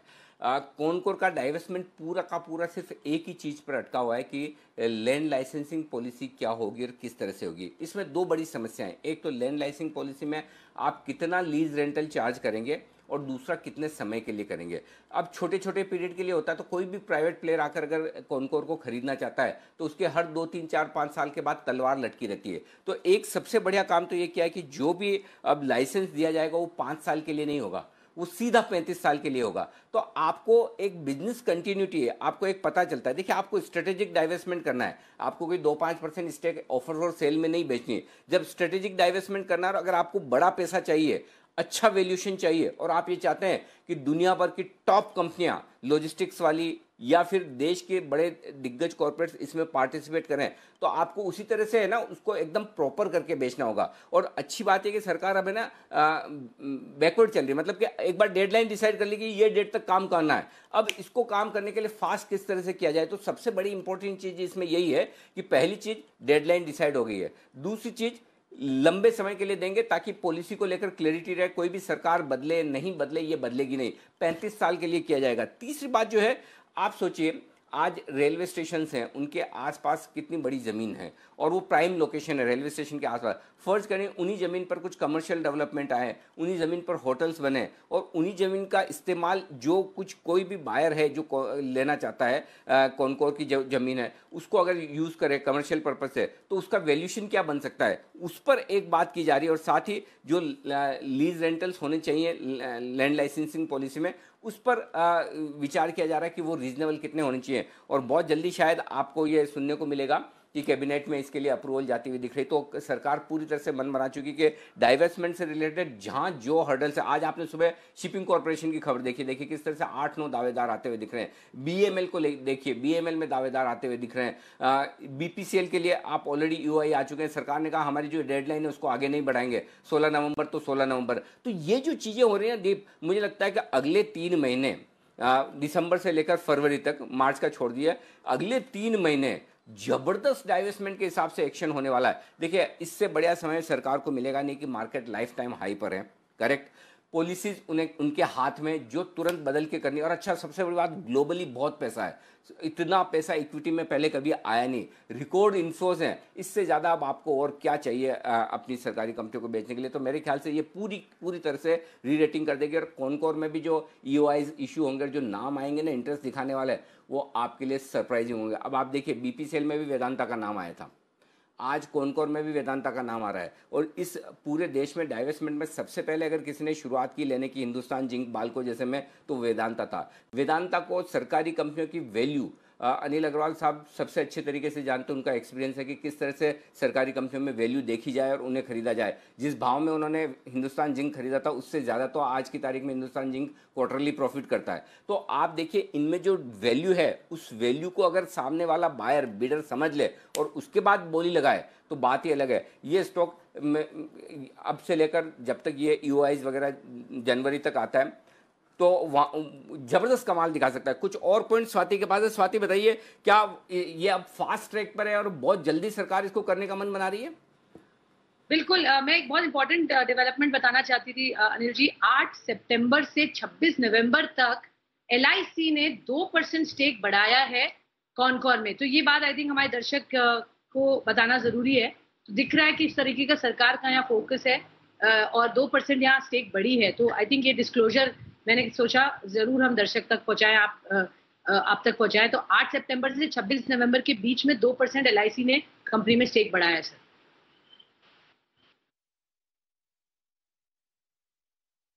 ये एलआईसी जैसे बड़े दिग्गज स्टेक बढ़ा रहे हैं, और इसमें एक और बड़ी बात जो है, वो एलआईसी पे कोई मजबूरी नहीं है। ये कोई ऐसा डाइवेस्टमेंट नहीं हो रहा है जहाँ कोई नहीं ले रहा है इसलिए एलआईसी को लेना पड़ रहा है, वैसा नहीं है। एलआईसी बाई चॉइस बढ़ा रहा है क्योंकि वैल्यू दिखती है। क्योंकि आप सोचिए, अगर कुछ बढ़िया इंटरनेशनल प्लेयर और बढ़िया प्राइवेट प्लेयर्स दिलचस्पी दिखाएं, तो कॉनकोर का क्या वैल्यूएशन हो सकता है। ये स्ट्रेटेजिक डाइवेस्टमेंट है। तो मुझे लगता है कि जो 30% हिस्सेदारी की बात चल रही है, ये बहुत बड़ा गेम चेंजर कॉनकोर के लिए हो सकता है आगे चलते हुए। कॉनकोर, कुणाल जी, राकेश जी ने कई बार रिकमेंड किया है। राकेश जी, इसके चार्ट्स देखिए और बताइए कॉनकोर पर क्या है व्यू आपका? देखिए अनिल जी, चार्ट्स इसके पॉजिटिव है, टेक्निकल रुझान भी इसका काफी अच्छा है, और यहाँ पर नीचे में काफी अच्छा एक बेस बना हुआ है। जिनके पास है क्लियरली होल्ड करें, और यहाँ पर 400 रुपए काफी अच्छा बेस है। और एक बार ये स्टॉक 419, 420, 420 के आंकड़े को क्रॉस करेगा तो बड़े चार्ट पर एक बड़ा ब्रेकआउट होगा, और 420 के ऊपर निकलेगा तो 452 के लक्षण टारगेट देखने को मिलेंगे। बट जिस तरीके का टेक्निकल स्ट्रक्चर है, इसको इन्हीं स्तरों पे बाय करना चाहिए। ब्रेकआउट के बाद ये गोली की तरह भागेगा तब लेना मुश्किल है। तो एज ऑफ नाउ 400 के स्टॉप लॉस के साथ कॉनकोर में एक अच्छी बाइंग की जा सकती है। तो नोट कर लीजिए, अलार्म लगा दीजिए, अलर्ट लगा लीजिए, आप जैसे भी करते हैं बंसल जी, मुझे नहीं पता। 420 के ऊपर निकला तो आपको बताना है गोली होने के पहले। ऐसा नहीं गोली छूट गई उसके बाद बोले सर गोली तो छूट गई अब क्या करूं। तो मैं आपको पहले से जिम्मेदारी दे रहा हूं, ये आपकी जिम्मेदारी है बंसल जी, ठीक है ना? याद रखिएगा और टाइम से बता दीजिएगा इससे पहले। और देखिए, अभी से आज के लिए तो गोली होना शुरू हो चुका है। दिन के हाई पॉइंट पर ट्रेड करता हुआ दिख रहा है 412-13 रुपए की रेंज में। तो कॉनकोर जबरदस्त कमाल दिखाता हुआ आपके लिए ये है वो स्टॉक जहां पर दमदार प्रदर्शन, दमदार एक्शन होता हुआ दिख रहा है। चोपड़ा साहब से भी एक बार जल्दी से राय ले ली जाए। चोपड़ा साहब, फटाफट से एक बार जल्दी से बता दें सर इस पर राय। बहुत अच्छा कदम है। सरकार के पास ऑप्शंस बहुत लिमिटेड हैं अनिल जी। अगर वो अपनी फिस्कल डेफिसिट को मैनेज करना चाहते हैं, डिसइन्वेस्टमेंट बहुत ज़रूरी है। आपने बिल्कुल ठीक बोला कि इससे अच्छा समय क्या होगा जब global liquidity Indian stock market को फॉलो कर रही है, रिकॉर्ड इन्फ्लोज आ रहे हैं, वैल्यूएशंस अच्छी हैं, बाजार टॉप पर है, जो सेंटीमेंट है लोगों का वो खरीदने वाला है। तो बहुत ही अच्छा कदम है और इसको कैपिटलाइज करना चाहिए सरकार को। और इस समय कोई भी ऐसा बाउंसर नहीं फेंकना चाहिए जो बाजारों के सेंटीमेंट को खराब करे। अदरवाइज सरकार के लिए अपने टारगेट मीट आउट करना बहुत मुश्किल हो जाएगा बजट तक। और मुझे लगता है अभी से लेके 1 फरवरी तक काफ़ी सारे अनाउंसमेंट्स ऐसे आने वाले हैं। और क्योंकि अब ये देखिए, अंग्रेजी में जो चीज़ कही जाती है एल्बो रूम, बहुत कम है सरकार के पास एल्बो रूम। तो इस मार्केट के सेंटिमेंट को कैपिटलाइज करना चाहिए, अच्छी कंपनियों को लेके आना चाहिए, अच्छे निवेशकों को लेके आना चाहिए, जो कि कंपनियों के लिए भी अच्छा होगा ओवरऑल, और उनमें एफिशिएंसी आएगी। जो कंपनीज लाइक जो हम शिपिंग कॉर्पोरेशन की बात कर रहे हैं, मुझे लगता है कि अगर कोई अच्छा प्राइवेट प्लेयर आके इसको लेता है तो इसमें बहुत एफिशिएंसी आ जाएगी इस कंपनी के अंदर, और सरकारी होने की वजह से बहुत सारी इनएफिशिएंसीज थी जो कि बाहर होंगी। तो overall I am very happy. अच्छी बात है, अच्छी खबर है, और कॉनकोर के लिए तो निश्चित रूप से अच्छी खबर है। अनिल जी, ओके, तो ये है आपके लिए कॉनकोर पर राय। आइए बढ़ते हैं आगे। नितिन जी के लिए बिगुल, निफ्टी के निशानेबाज नितिन मुरारका।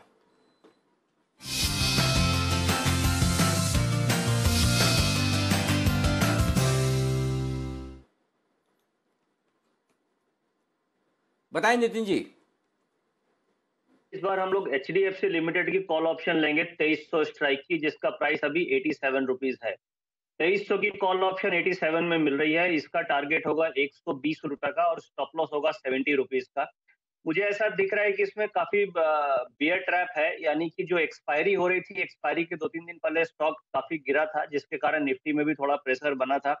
बट उसके बाद से एक्सपायरी के बाद जैसे ही 2 दिन हुए, ये स्टॉक सबसे आगे चल रहा है, जो निफ्टी को बैंक निफ्टी के कंपैरिजन में ज्यादा सपोर्ट दे रहा है। आज हम लोग देख रहे हैं कि बैंक निफ्टी कम बढ़ा है, निफ्टी ज्यादा बढ़ी हुई है, only because of HDFC limited, जो बैंकिंग का पार्ट नहीं है। HDFC bank is a part of bank Nifty. तो मुझे लग रहा है कि ये लीड करेगा, जो 120 की तरफ आपको ये कॉल ऑप्शन के टारगेट मिल सकते हैं। 2300 स्ट्राइक की कॉल ऑप्शन लेके चलना है, 120 का टारगेट होगा, 70 रुपीज का स्टॉप लॉस। 70 रुपए के स्टॉप लॉस के साथ HDFC लिमिटेड में खरीदें, और काफी 3-4 दिनों की सुस्ती के बाद ये स्टॉक बहुत जबरदस्त एक्शन में आता हुआ दिख रहा है। और एकदम सही कह रहे हैं नितिन जी, यहाँ पर निफ्टी पर जो आपको वजन चाहिए बढ़ने के लिए, उसमें से एक वजन HDFC अपना देने को तैयार है। रिलायंस के अलावा आप देखिए टेलीकॉम शेयर तो भाग ही रहे हैं, अब HDFC भी अपना वजन देने को तैयार है। ICICI बैंक निफ्टी को अपना वजन देने को तैयार है, और पूरी संभावना यह है कि ये स्टॉक्स आज आपको बहुत एक्शन में आते हुए दिखेंगे। आइए सुमित जी के लिए सुपरहिट का बिगुल।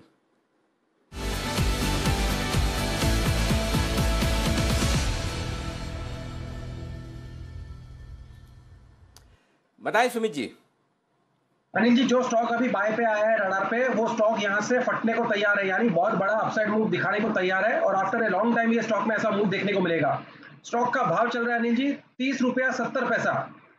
30 रुपया 70 पैसा स्टॉक का अभी भाव चल रहा है। स्टॉक का नाम है MRPL, Mangalore refinery and petrochemicals limited, जिसका सिंबल है MRPL।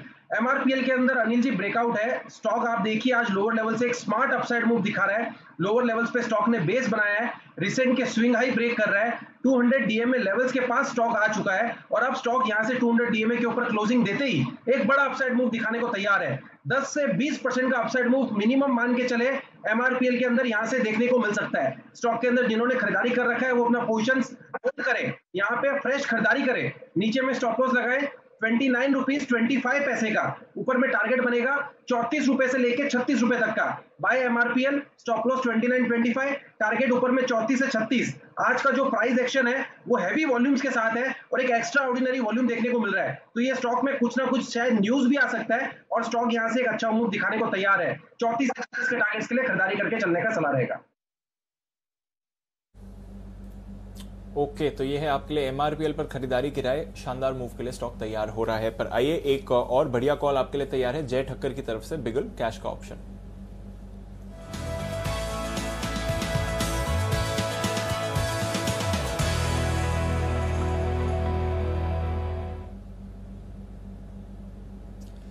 गुड आफ्टरनून जय, बताइए कैश का ऑप्शन के लिए क्या स्ट्रैटेजी चुनी है आपने?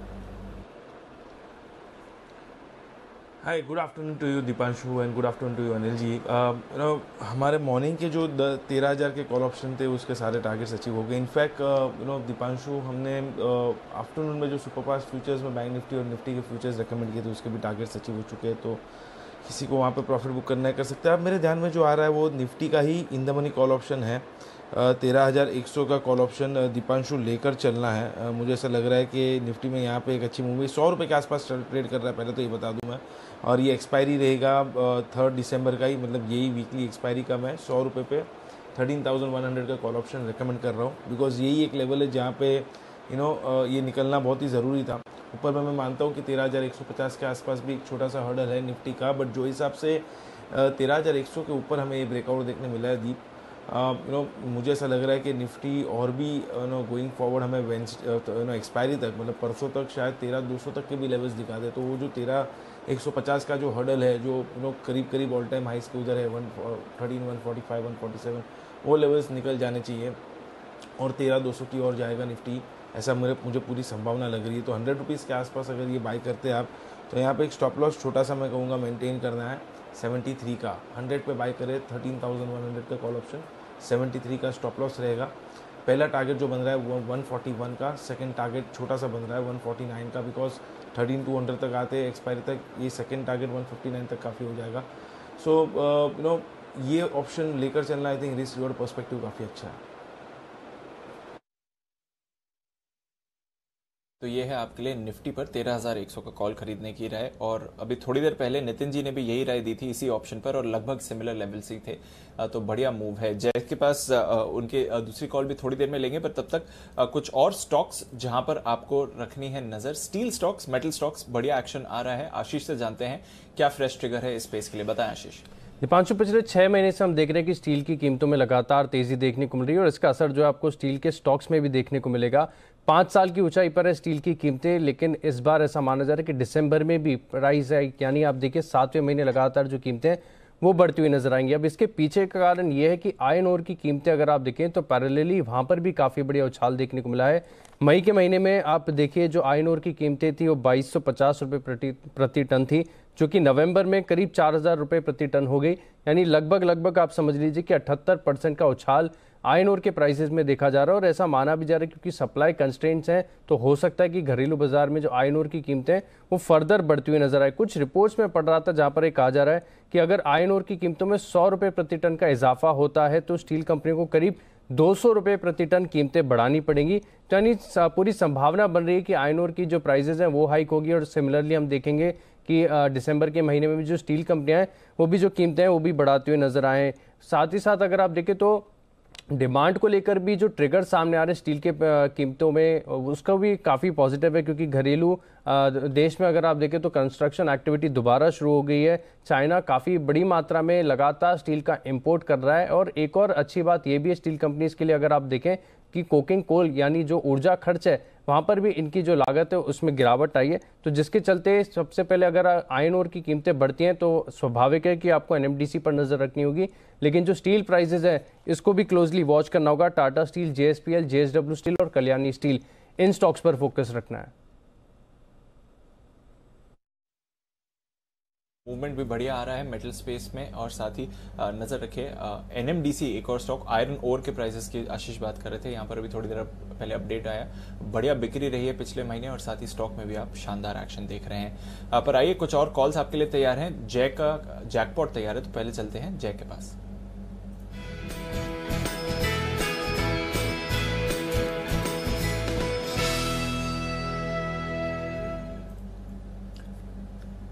बताएं जय। दीप, ये बहुत ही बढ़िया ब्रेकआउट आया है आज। सारी आईटी स्टॉक्स अच्छे चल रहे हैं, बट टेक महिंद्रा में बहुत बढ़िया ब्रेकआउट आया है, इसीलिए इसका at the money call option almost मैं कहूँगा 909 पे चल रहा है स्पॉट। 910 का कॉल ऑप्शन लेकर चलना है, जो करीब अभी 37 के आसपास ट्रेड कर रहा है। और छोटा सा एक स्टॉप लॉस रहेगा, 37 पे खरीदना है, 29 का एक स्टॉप लॉस रहेगा। इसका टारगेट ऊपर में पहला वाला जो बनकर आ रहा है वो 51 का है, सेकंड टारगेट बन रहा है 60 का। 51 एंड 60 ये दो टारगेट्स के लिए खरीद कर चलना है। टेक महिंद्रा का 910 के स्ट्राइक का कॉल ऑप्शन एक बहुत ही बड़े कंसोलिडेशन का मैं कहूँगा दीप ब्रेकआउट देखने मिला। और टेक महिंद्रा अगर आप देखें तो मिड कैप आईटी स्पेस में एक अच्छा तो कर ही रहा है, बट ये आउट परफॉर्म भी कर रहा है सारे दूसरे पीयर्स को। तो अगर आप देखें तो लार्ज कैप आईटी स्टॉक्स जो है टीसीएस, इन्फोसिस, एचसीएल, ये सारे अभी बॉटम हो चुके हैं, डबल ट्रिपल बॉटम बनाकर अब रिवर्स हो रहे हैं। और टेक महिंद्रा ने अपने प्रीवियस स्विंग हाई को निकाल दिया है, तो ओवरऑल मोमेंटम में कहूँगा ये स्टॉक में थोड़ा बेहतर है। 940 तक के लेवल्स मुझे नजर आ रहे हैं यहाँ से, मतलब 30 रुपये की अपसाइड स्पॉट में देखने मिल सकती है। तो अगर कोई उस तरह से ट्रेड कर रहा है तो स्पॉट में 940 है, बट जहाँ तक ऑप्शंस का सवाल है तो मैं कहूँगा 51 एंड 60 ये दो टारगेट्स बन रहे, 29 का स्टॉप लॉस रहेगा। ओके, तो ये है आपके लिए राय टेक महिंद्रा में 910 का कॉल ऑप्शन। आइए अगला बिगुल वागले साहब के लिए, वागले का वंडर, और उसके बाद विश्वेश जी भी देंगे अपनी बेहतरीन कॉल।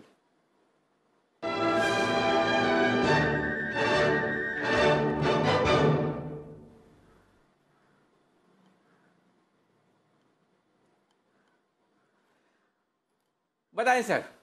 अनिल जी, बाय करके चलना है बीटीएसटी में अपोलो हॉस्पिटल। इसने एक swing high, multiple swing high इसको तोड़ा है 2415 2420 के रेंज में। अभी भाव है 2430 2434। यहाँ पर ले ले, एक 22-25 रुपए का स्टॉप लॉस होगा 2405 का, और कल मेरा टारगेट होगा 2475 2480। मुझे एक 50 से 60 रुपए की दिख रही है। ओके, अपोलो हॉस्पिटल खरीदे 2475 2480 के टारगेट के लिए, वागले साहब की राय। आइए अगला बिगुल है विश्वेश जी के लिए, विश्वेश का विशेष।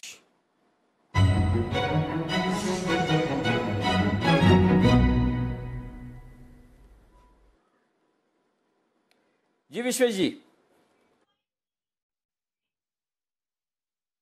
पहले तो धन्यवाद वागले जी का, उन्होंने वही स्टॉक चूज किया जो मैंने भी चूज किया। स्टॉक है अपोलो हॉस्पिटल। तो देखिए, विजय ने मेंशन किया कि टेक महिंद्रा में बहुत अच्छा ब्रेकआउट है, सिमिलर सॉर्ट ऑफ स्ट्रक्चर है। आप इसको एक sort of cup and handle formation बोल सकते हो। ऑल टाइम हाई के आसपास स्टॉक चल रहा है 2400 के कॉल में, जिसमें 92,000 शेयर है, वहां पे अनवाइंडिंग हो रही है। मुझे लगता है अपोलो हॉस्पिटल यहाँ से रॉकेट होने के लिए तैयार है। तो अपोलो हॉस्पिटल बीटीएसटी के पॉइंट ऑफ व्यू से खरीदिए। करंटली 2425-30 के आसपास चल रहा है। 2180 का बहुत ही छोटा सा स्टॉप लॉस रखिए, और टारगेट 3 टारगेट है क्योंकि बड़ा व्यू है। 2470 जो वागले जी का भी टारगेट है, 2500 और 2540। सो नेट 130 रुपए के अपवर्ड मूवमेंट के लिए मुझे लगता है अपोलो हॉस्पिटल को खरीदना चाहिए। थोड़ा सा अगर 2400 के आसपास आता है तो भी ऐड करिए। मुझे लग रहा है जिस इंटेंसिटी का ये ब्रेकआउट है, शायद कल ही हमको ये 4-5% ऊपर देखने मिल सकता है। तो अलॉन्ग विद वागले जी, मेरा भी अपोलो हॉस्पिटल पे बाय है for a target of 2500 plus.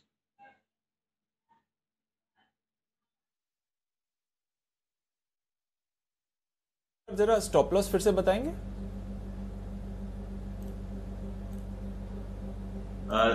Stop loss रहेगा 2180 का फ्यूचर का लेवल है, और टारगेट 3 टारगेट है अपोलो हॉस्पिटल में। अपसाइड में रहेगा 2470, 2500 और 2540।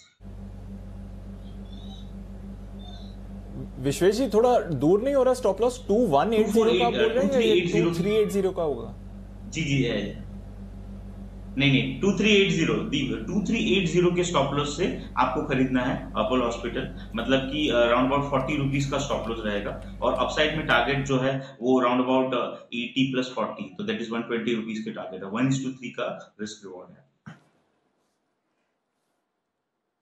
विश्वेश जी गुड मॉर्निंग। देखो, 3 दिन की जब लंबी छुट्टी आती है ना, तो या तो आदमी बहुत फ्रेश हो जाता है, एकदम तरोताजा, या फिर आदमी है ना कुछ ऐसा काम करके आता है, घूम फिर के बहुत थक जाता है, तो चौथे दिन थकान रहती है। तो देखो, हमारे साथ हम 3 दिन में बहुत अच्छे से तरोताजा फ्रेश होके आए। विश्वेश जी कहीं ना कहीं बाहर अच्छी जगह घूम फिर के आए, कुछ बड़ी तफरी करके आए, तो विश्वेश जी थोड़े से थके हुए। लेकिन विश्वेश जी, आपको ये सब अलाउ है, आप कभी भी कहीं भी किसी भी वक्त किसी भी परिस्थिति में आप आराम कर सकते हैं, सो सकते हैं जागते हुए, कोई टेंशन नहीं है। चलिए, तो विश्वेश जी की तरफ से अपोलो हॉस्पिटल 2380 के स्टॉप लॉस से खरीदारी करने की राय। और देखिए, आपके बारे में बात करता हूँ तो सबसे ज्यादा मुस्कुराहट जय के चेहरे पर आती है। भले आप जय को दोस्त बहुत अच्छा मानते हैं, लेकिन जय चाहता जरूर है कि कहीं न कहीं विश्वेश जी की खिंचाई होती रहे तो बड़ा आनंद आए। तो एक बार ये मार्केट बंद होने के बाद जरा आपस में आप बात जरूर कर लीजिएगा। तब तक आइए बढ़ते आगे 3-20 की स्ट्रेटेजी। आइए बिगुल कर बजाइए दीप, 3-20 की स्ट्रेटेजी कर लेते हैं जी।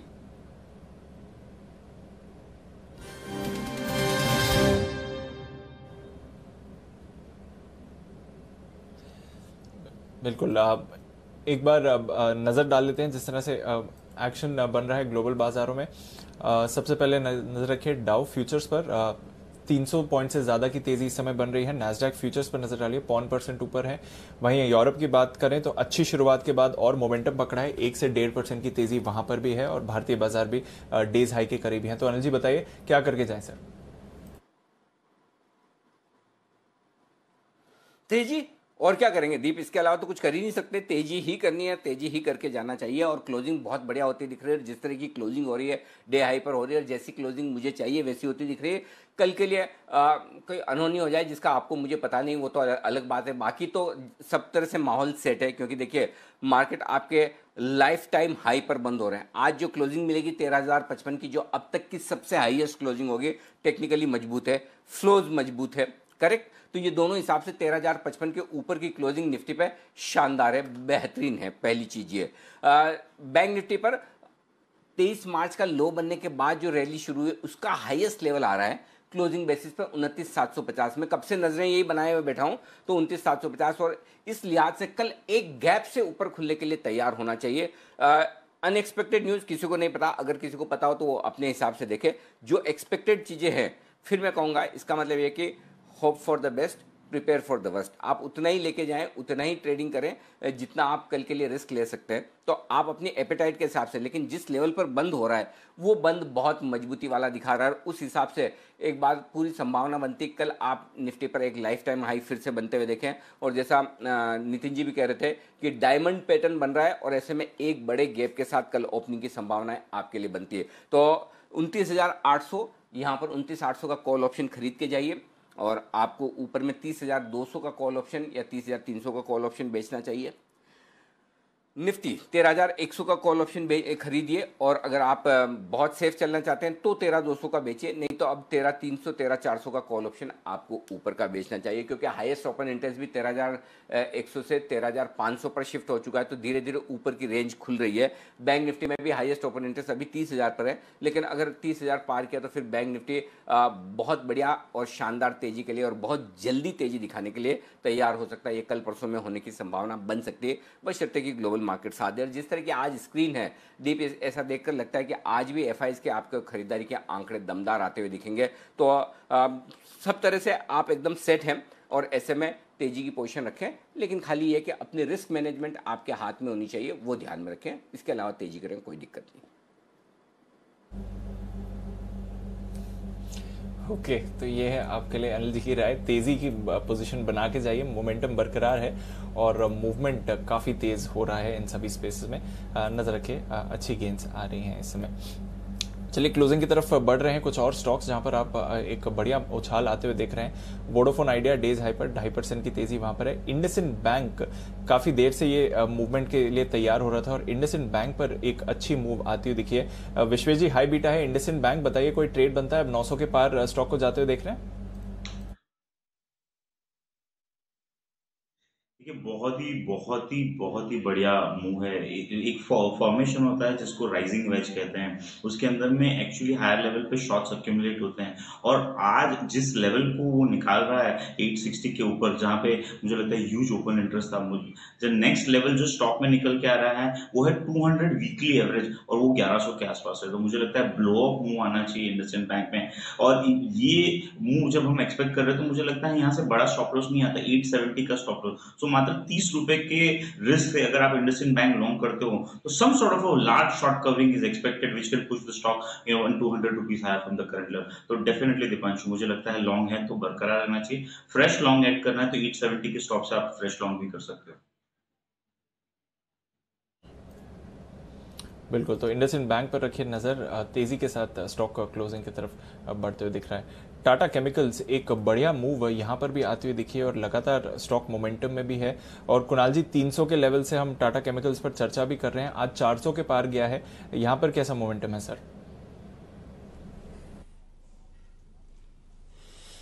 देखिए बहुत ही शानदार मोमेंटम है दीपांशु। स्टॉक लगातार तेजी दिखा रहा है। एक ब्रॉडनिंग टॉप पैटर्न बना था, उसके बाद से हमने देखा है कि स्टॉक रुका ही नहीं है, और जिस तरह का यहाँ स्ट्रक्चर है दीपांशु, मुझे लगता है कि और ऊपर के लेवल्स देखेंगे। अनचार्टेड टेरिटरी में स्टॉक ट्रेड कर रहा है, तो एक ट्रेलिंग स्टॉप लॉस रख करके होल्ड करने की राय है। अब नई खरीदारी के लिए तो थोड़ी देर हो गई है, लेकिन जिनके पास है बिल्कुल बने रहे। मेरी राय में 400 रुपए से थोड़ा नीचे 398 रुपए पर स्टॉप लॉस रख करके होल्ड करने की राय है। 425 तक जाना चाहिए। ओके, तो ये है आपके लिए राय। जहां तक का सवाल है टाटा केमिकल्स का, एक बढ़िया मूव इस स्टॉक पर आती हुई दिखी है। टेक महिंद्रा जय का जैकपॉट कॉल भसीन साहब ने भी आज सुबह रेकमेंड किया था। लाइफ हाइज अपने स्टॉक पर आते हुए देखे हैं, कोई रुकने का नाम नहीं ले रहा है ये स्टॉक। तो अनिल जी, शानदार एक्शन रहा है और अब महीने की शुरुआत काफी फर्म नोट पर 13,100 के ऊपर निफ्टी क्वाइट कंफर्टेबली सर। कल देव दीपावली थी तो मैं थोड़ा सा आपको फ्लैशबैक में ले जाऊं। दिवाली के दिन, मोरी ट्रेडिंग दिन, 15 दिन पहले ही आपको ट्रेडिंग के लिहाज से 2 स्टॉक दिए थे 10 से 15% टारगेट के लिए। वो थे टाटा मोटर्स और वेदांत। आप देखिए दोनों ही जबरदस्त एक्शन में आते हुए दिखे। इन्वेस्टमेंट के लिहाज से आपको LNT ITC दिए, दोनों परफॉर्म कर रहे हैं। हाई रिस्क हाई रिटर्न के अलावा एक आपको वैल्यू पिक दिया था BSE, वो भी तेज दौड़ लगाता हुआ दिख रहा है। हाई रिस्क और हाई रिटर्न के हिसाब से 2 स्टॉक दिए थे आपको। पहला था यस बैंक। यस बैंक भी आज फिर से 5% के सर्किट, तो 13 रुपये वाला यस बैंक भी 15.5 हो चुका है। अगर परसेंटेज में निकालेंगे तो आपका दिल खुश हो जाएगा। रुपए में गिनेंगे तो 2.5 रुपये बढ़ा है, लेकिन परसेंटेज में गिनेंगे तो अच्छा खासा आपको आनंद आ जाएगा कि देखिए यस बैंक भी आपके लिए कमाल करता हुआ दिख रहा है। दूसरा स्टॉक था AB कैपिटल, जो हमने डर डर के दिया था हाई रिस्क हाई रिटर्न की। ये स्टॉक भी कमाल दिखाने को तैयार है। आज फिर से 6% मजबूत है और AB कैपिटल में मेरा पूरा भरपूर तन मन, धन का तो मुझे नहीं पता, तन और मन से पूरा साथ मेरा दिया था सुमित जी ने। तो सुमित जी, मेरा मन से शुक्रिया स्वीकार करें, तन से शुक्रिया स्वीकार करें और बताएं क्या अब भी धन लगाने का वक्त है AB कैपिटल में? देखिए अनिल जी, AB कैपिटल जिस दिन से रिकमेंड किया है उस दिन से भागे जा रहा है और आज भी स्टॉक 6 से 7% ऊपर है, 94 के पास आ चुका है। ये स्टॉक 3 डिजिट में जाने को तैयार है और 100 के ऊपर का लेवल जल्दी दिखाएगा। तो थोड़ा सा कोई भी अगर डिप आता है AB कैपिटल में तो खरीदारी करनी है। एग्जिस्टिंग लॉन्ग पोजीशंस होल्ड करके चलना है। नीचे में अभी जो सपोर्ट बनेगा 87-88 के आसपास बनेगा। ऊपर में 100 रुपए का पहला टारगेट और 100 रुपए के बाद 10% का अपसाइड मूव और देखने को मिलेगा। तो रैली की शुरुआत है, रैली अभी चलते हुए देखने को मिल रही है और ये कंटिन्यू रहेगी। तेजी के अंदर बने रहे स्टॉक के अंदर। ओके, ये आपके लिए राय, AB कैपिटल में बने रहें। अभी यहाँ से तेजी शुरू हुई है, ये तो अभी शुरुआत हुई है। बंसल जी, आपकी भी यही राय है ना? आपका फेवरेट?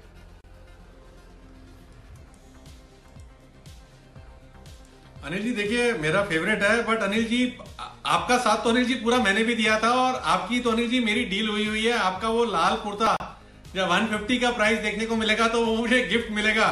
बट जिस तेजी से अनिल जी चल रहा है, मुझे लग रहा है अगर वैक्सीन लगने से पहले ये 150 रुपये हो गया तो वो कुर्ता मुझे नहीं मिलेगा अनिल जी। अगर वैक्सीन लग गई उसके बाद 150 हुआ तो मैं स्पेशल मिलने आऊंगा अनिल जी। बट अनिल जी मेरी भी राय ये है, काफी समय बाद स्टॉक चल रहा है, पैटर्न बढ़िया है, हाई टॉप हाई बॉटम का रुझान है। जिन्होंने ले रखा है वो क्लियरली होल्ड करें और हल्की फुल्की करेक्शन में फ्रेश खरीदारी भी की जा सकती है। नहीं, आप बिल्कुल चिंता मत करें। कुर्ता तो आपको मैं दिल से दूंगा बिल्कुल। और टारगेट ये तो आते जाते रहते हैं, हो नहीं हो, कई सारे सही होते हैं, कुछ गलत होते हैं, ये तो सब लाइफ पार्ट ऑफ लाइफ है। लेकिन आपका गिफ्ट एकदम पक्का है बंसल जी, बिल्कुल चिंता न करें, वो तो है ही, इसमें कोई डाउट ही नहीं है। ये है आपके लिए इस वक्त क्लोजिंग के, कोई डाउट ही नहीं है। ये है आपके लिए इस वक्त क्लोजिंग के, हाँ बस क्लोजिंग की तैयारी। कितना बचा? 1 मिनट बचा, अरे हो गया, 1 सेकंड बचा था, माफ कीजिएगा। तो 130 पॉइंट की तेजी के साथ 13,099 पे बंद हुआ है निफ्टी। 471 अंकों की मजबूती के साथ सेंसेक्स बंद हुआ है 44,621 पर और बैंक निफ्टी 177 अंकों की मजबूती के साथ 29,786 पर। तो एक चीज़ तो पक्की है, जो क्लोजिंग आएगी बैंक निफ्टी की वो अब तक 23 मार्च के लोज के बाद की हाईएस्ट आएगी, एडजस्ट होकर 29,800 के आसपास आनी चाहिए। निफ्टी पर जो क्लोजिंग आएगी वो 13,055 की है, अब तक की highest closing, life time high पर बंद हो रहे हैं। क्लोजिंग परफेक्ट है, कोई चिंता की बात नहीं, बिल्कुल निश्चिंत रहें, बेहतरीन क्लोजिंग है। लेकिन आइए बाजार बंद होने के बाद का एक्शन आपके लिए रख दें। आज शाम आपको देखने को मिलेगा एक बेहतरीन शो और वो है 4:30 बजे जिग्निशन, जी और इग्निशन, इन दोनों को मिलाकर हमने इसका नाम रखा है। ये हमारा ऑटो शो, वैसे तो आपको पता ही होगा, हमारा अवार्ड विनिंग शो है ये और सबसे बेस्ट शो का अवार्ड इसे ऑटो सेक्टर में मिला है। ऑडी की एंट्री लेवल SUV Q2 और निसान की नई सब कॉम्पैक्ट SUV मैग्नाइट, इनकी टेस्ट ड्राइव हम आपको करवाएंगे, वर्चुअल टेस्ट ड्राइव। ऐसे होगी कि ऐसा आपको लगेगा जैसा आप ही गाड़ी चला रहे हैं। और इसके साथ ही ऑटो वर्ल्ड से जुड़ी हुई सारी लेटेस्ट खबरें आपके लिए होंगी शाम 4:26 पर। जिग्निशन मिस मत कीजिएगा। तो ये दोनों गाड़ियां जो आपको दिख रही है लाल पीली, ये आज आपको हम चलाकर दिखाएंगे इन लाल पीली गाड़ियों को चलाने में, देखने में और इनके फीचर्स में कितना मजा आता है। आइए शाम 6 बजे एक विशेष शो है, किराए पर नकेल रुकेगा मनमानी का खेल, ये है आपके लिए विशेष शो और ये शो है ओला और उबर जैसी कंपनियों को लेकर। सरकार ने बस इन्हें टाइट कर दिया एकदम। अब ये पीक आवर्स के नाम पर मनमाना किराया वसूल नहीं कर पाएंगी।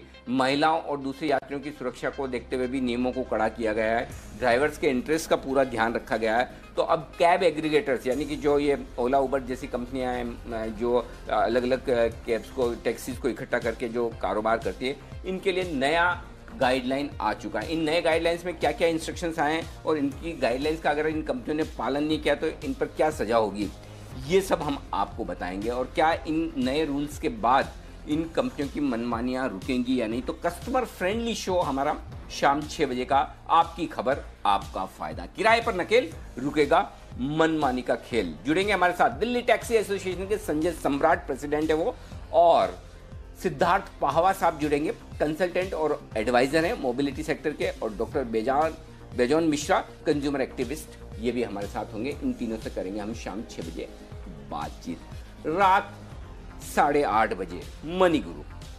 ब्याज दरों में लगातार कमी होती दिख रही है। इस कटौती से सीनियर सिटीजन्स के कमाई कम होती दिख रही है, रिटर्न्स कम आ रहा है उनके डिपॉजिट्स पर। ऐसे में अगर आप सुरक्षित निवेश के साथ थोड़ा सा बेटर रिटर्न्स चाहते हैं तो एफडी के अलावा कुछ और विकल्प हैं आपके लिए।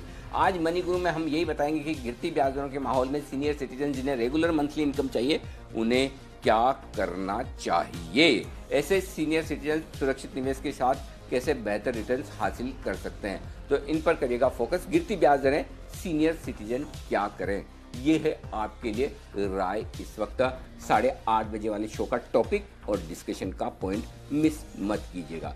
तो ये है आज का आपका शाम का प्रोग्राम। और ओहो वाह, 13,100 के ऊपर की क्लोजिंग आई है। निफ्टी की एवरेज क्लोजिंग 13,109, 140 अंक ऊपर। बैंक निफ्टी की क्लोजिंग 208 पॉइंट ऊपर आई है, 29,817। बार 29,750, 29,800 की रेंज में आकर रुकता था, आज उसके ऊपर क्लोजिंग दी। तो कल पूरी संभावना है 30,000 के पार। जिस तरह का डेटा और जिस तरह की क्लोजिंग आई, नितिन जी क्या समझें कल 13,200 या चलो 13,200 ना भी सही तो 13,145 का जो लाइफ टाइम हाई है निफ्टी वो पार करेगा। और बैंक निफ्टी भी क्या कल 30,000 के पार निकलने की तैयारी में लगता है आपको, जिस क्लोजिंग है उस हिसाब से? देखिए जी, डेटा में तो हाई प्रोबेबिलिटी लग रही है कि कल 13,200 की तरफ हम लोग मूव करेंगे। और परसों एक्सपायरी है तो ये शॉर्ट स्क्वीज होना चाहिए क्योंकि रोलोवर्स हुए और उसके बाद काफी शॉर्ट पोजीशन है। एफआईज ने बहुत तगड़ी लॉन्ग पोजीशन क्रिएट की है। और आज रिटेल पब्लिक बहुत ज्यादा पुट बाई कर रही थी जिनके पुट्स में प्रीमियम इरोड हुए हैं। तो देख के तो ऐसा ही लग रहा है कि कल गैप अप खुलनी चाहिए और जिन्होंने पुट बाई किया उनकी पुट सारी खत्म हो जाएगी। तो ओवरऑल मुझे ऐसा लग रहा है कि 13,200 की तरफ हम लोग बहुत फास्ट मूव करेंगे और बैंक निफ्टी में 30,500 की तरफ मूव करेंगे। और कल ऐसा लग रहा है कि बैंक निफ्टी कंट्रीब्यूट करेगी क्योंकि आज बैंक निफ्टी से उतनी अट्रैक्शन नहीं थी। तो मुझे ऐसा लग रहा है कि अब जो यहाँ से लीडरशिप आएगी वो बैंक निफ्टी से आएगी। परफेक्ट। तो ये है आपके लिए राय निफ्टी और बैंक निफ्टी पर नितिन जी की तरफ से। कल भी एक्शन भरपूर तेजी की तरफ रहने की संभावना, ये बताते हुए नितिन जी चलिए आप सभी से विदा लेने का वक्त है। आज तो पूरी दिल्ली से भरी हुई टीम देखिए, चोपड़ा साहब, नितिन जी, कुणाल जी, राकेश जी, सारे दिल्ली वाले एकदम छाए हुए हैं। लेकिन वागले साहब, जय ठक्कर, विश्वेश जी, सुमित जी, 4 के सामने 4 बराबर मोर्चा संभालते हुए। हम दो तो न्यूट्रल है, हमारा तो कोई लेन देना है नहीं। देखिए मैं और दीप तो बराबर हैं, एकदम न्यूट्रल है, दोनों तरफ है। हमारे तो दिल्ली और मुंबई दोनों दिल के करीब है। चलिए आप सब लोगों का बहुत बहुत शुक्रिया। लंबे वीकेंड के बाद आपने अच्छे से साथ दिया। कल सुबह फिर से मुलाकात होगी। थोड़ी सी मेहनत करिएगा बंसल जी, शाम को एकदम तैयारी करके आइए। कल लाइफ टाइम हाई आपको फिर से बनाना है तो तेजी के लिए आप बिल्कुल मेहनत करके आइएगा और अपनी पिक्स और अपनी पूरी कैलकुलेशन के साथ। विदा लेंगे आप सभी से। बहुत बहुत धन्यवाद। मुझे और दीप को इजाजत दीजिए।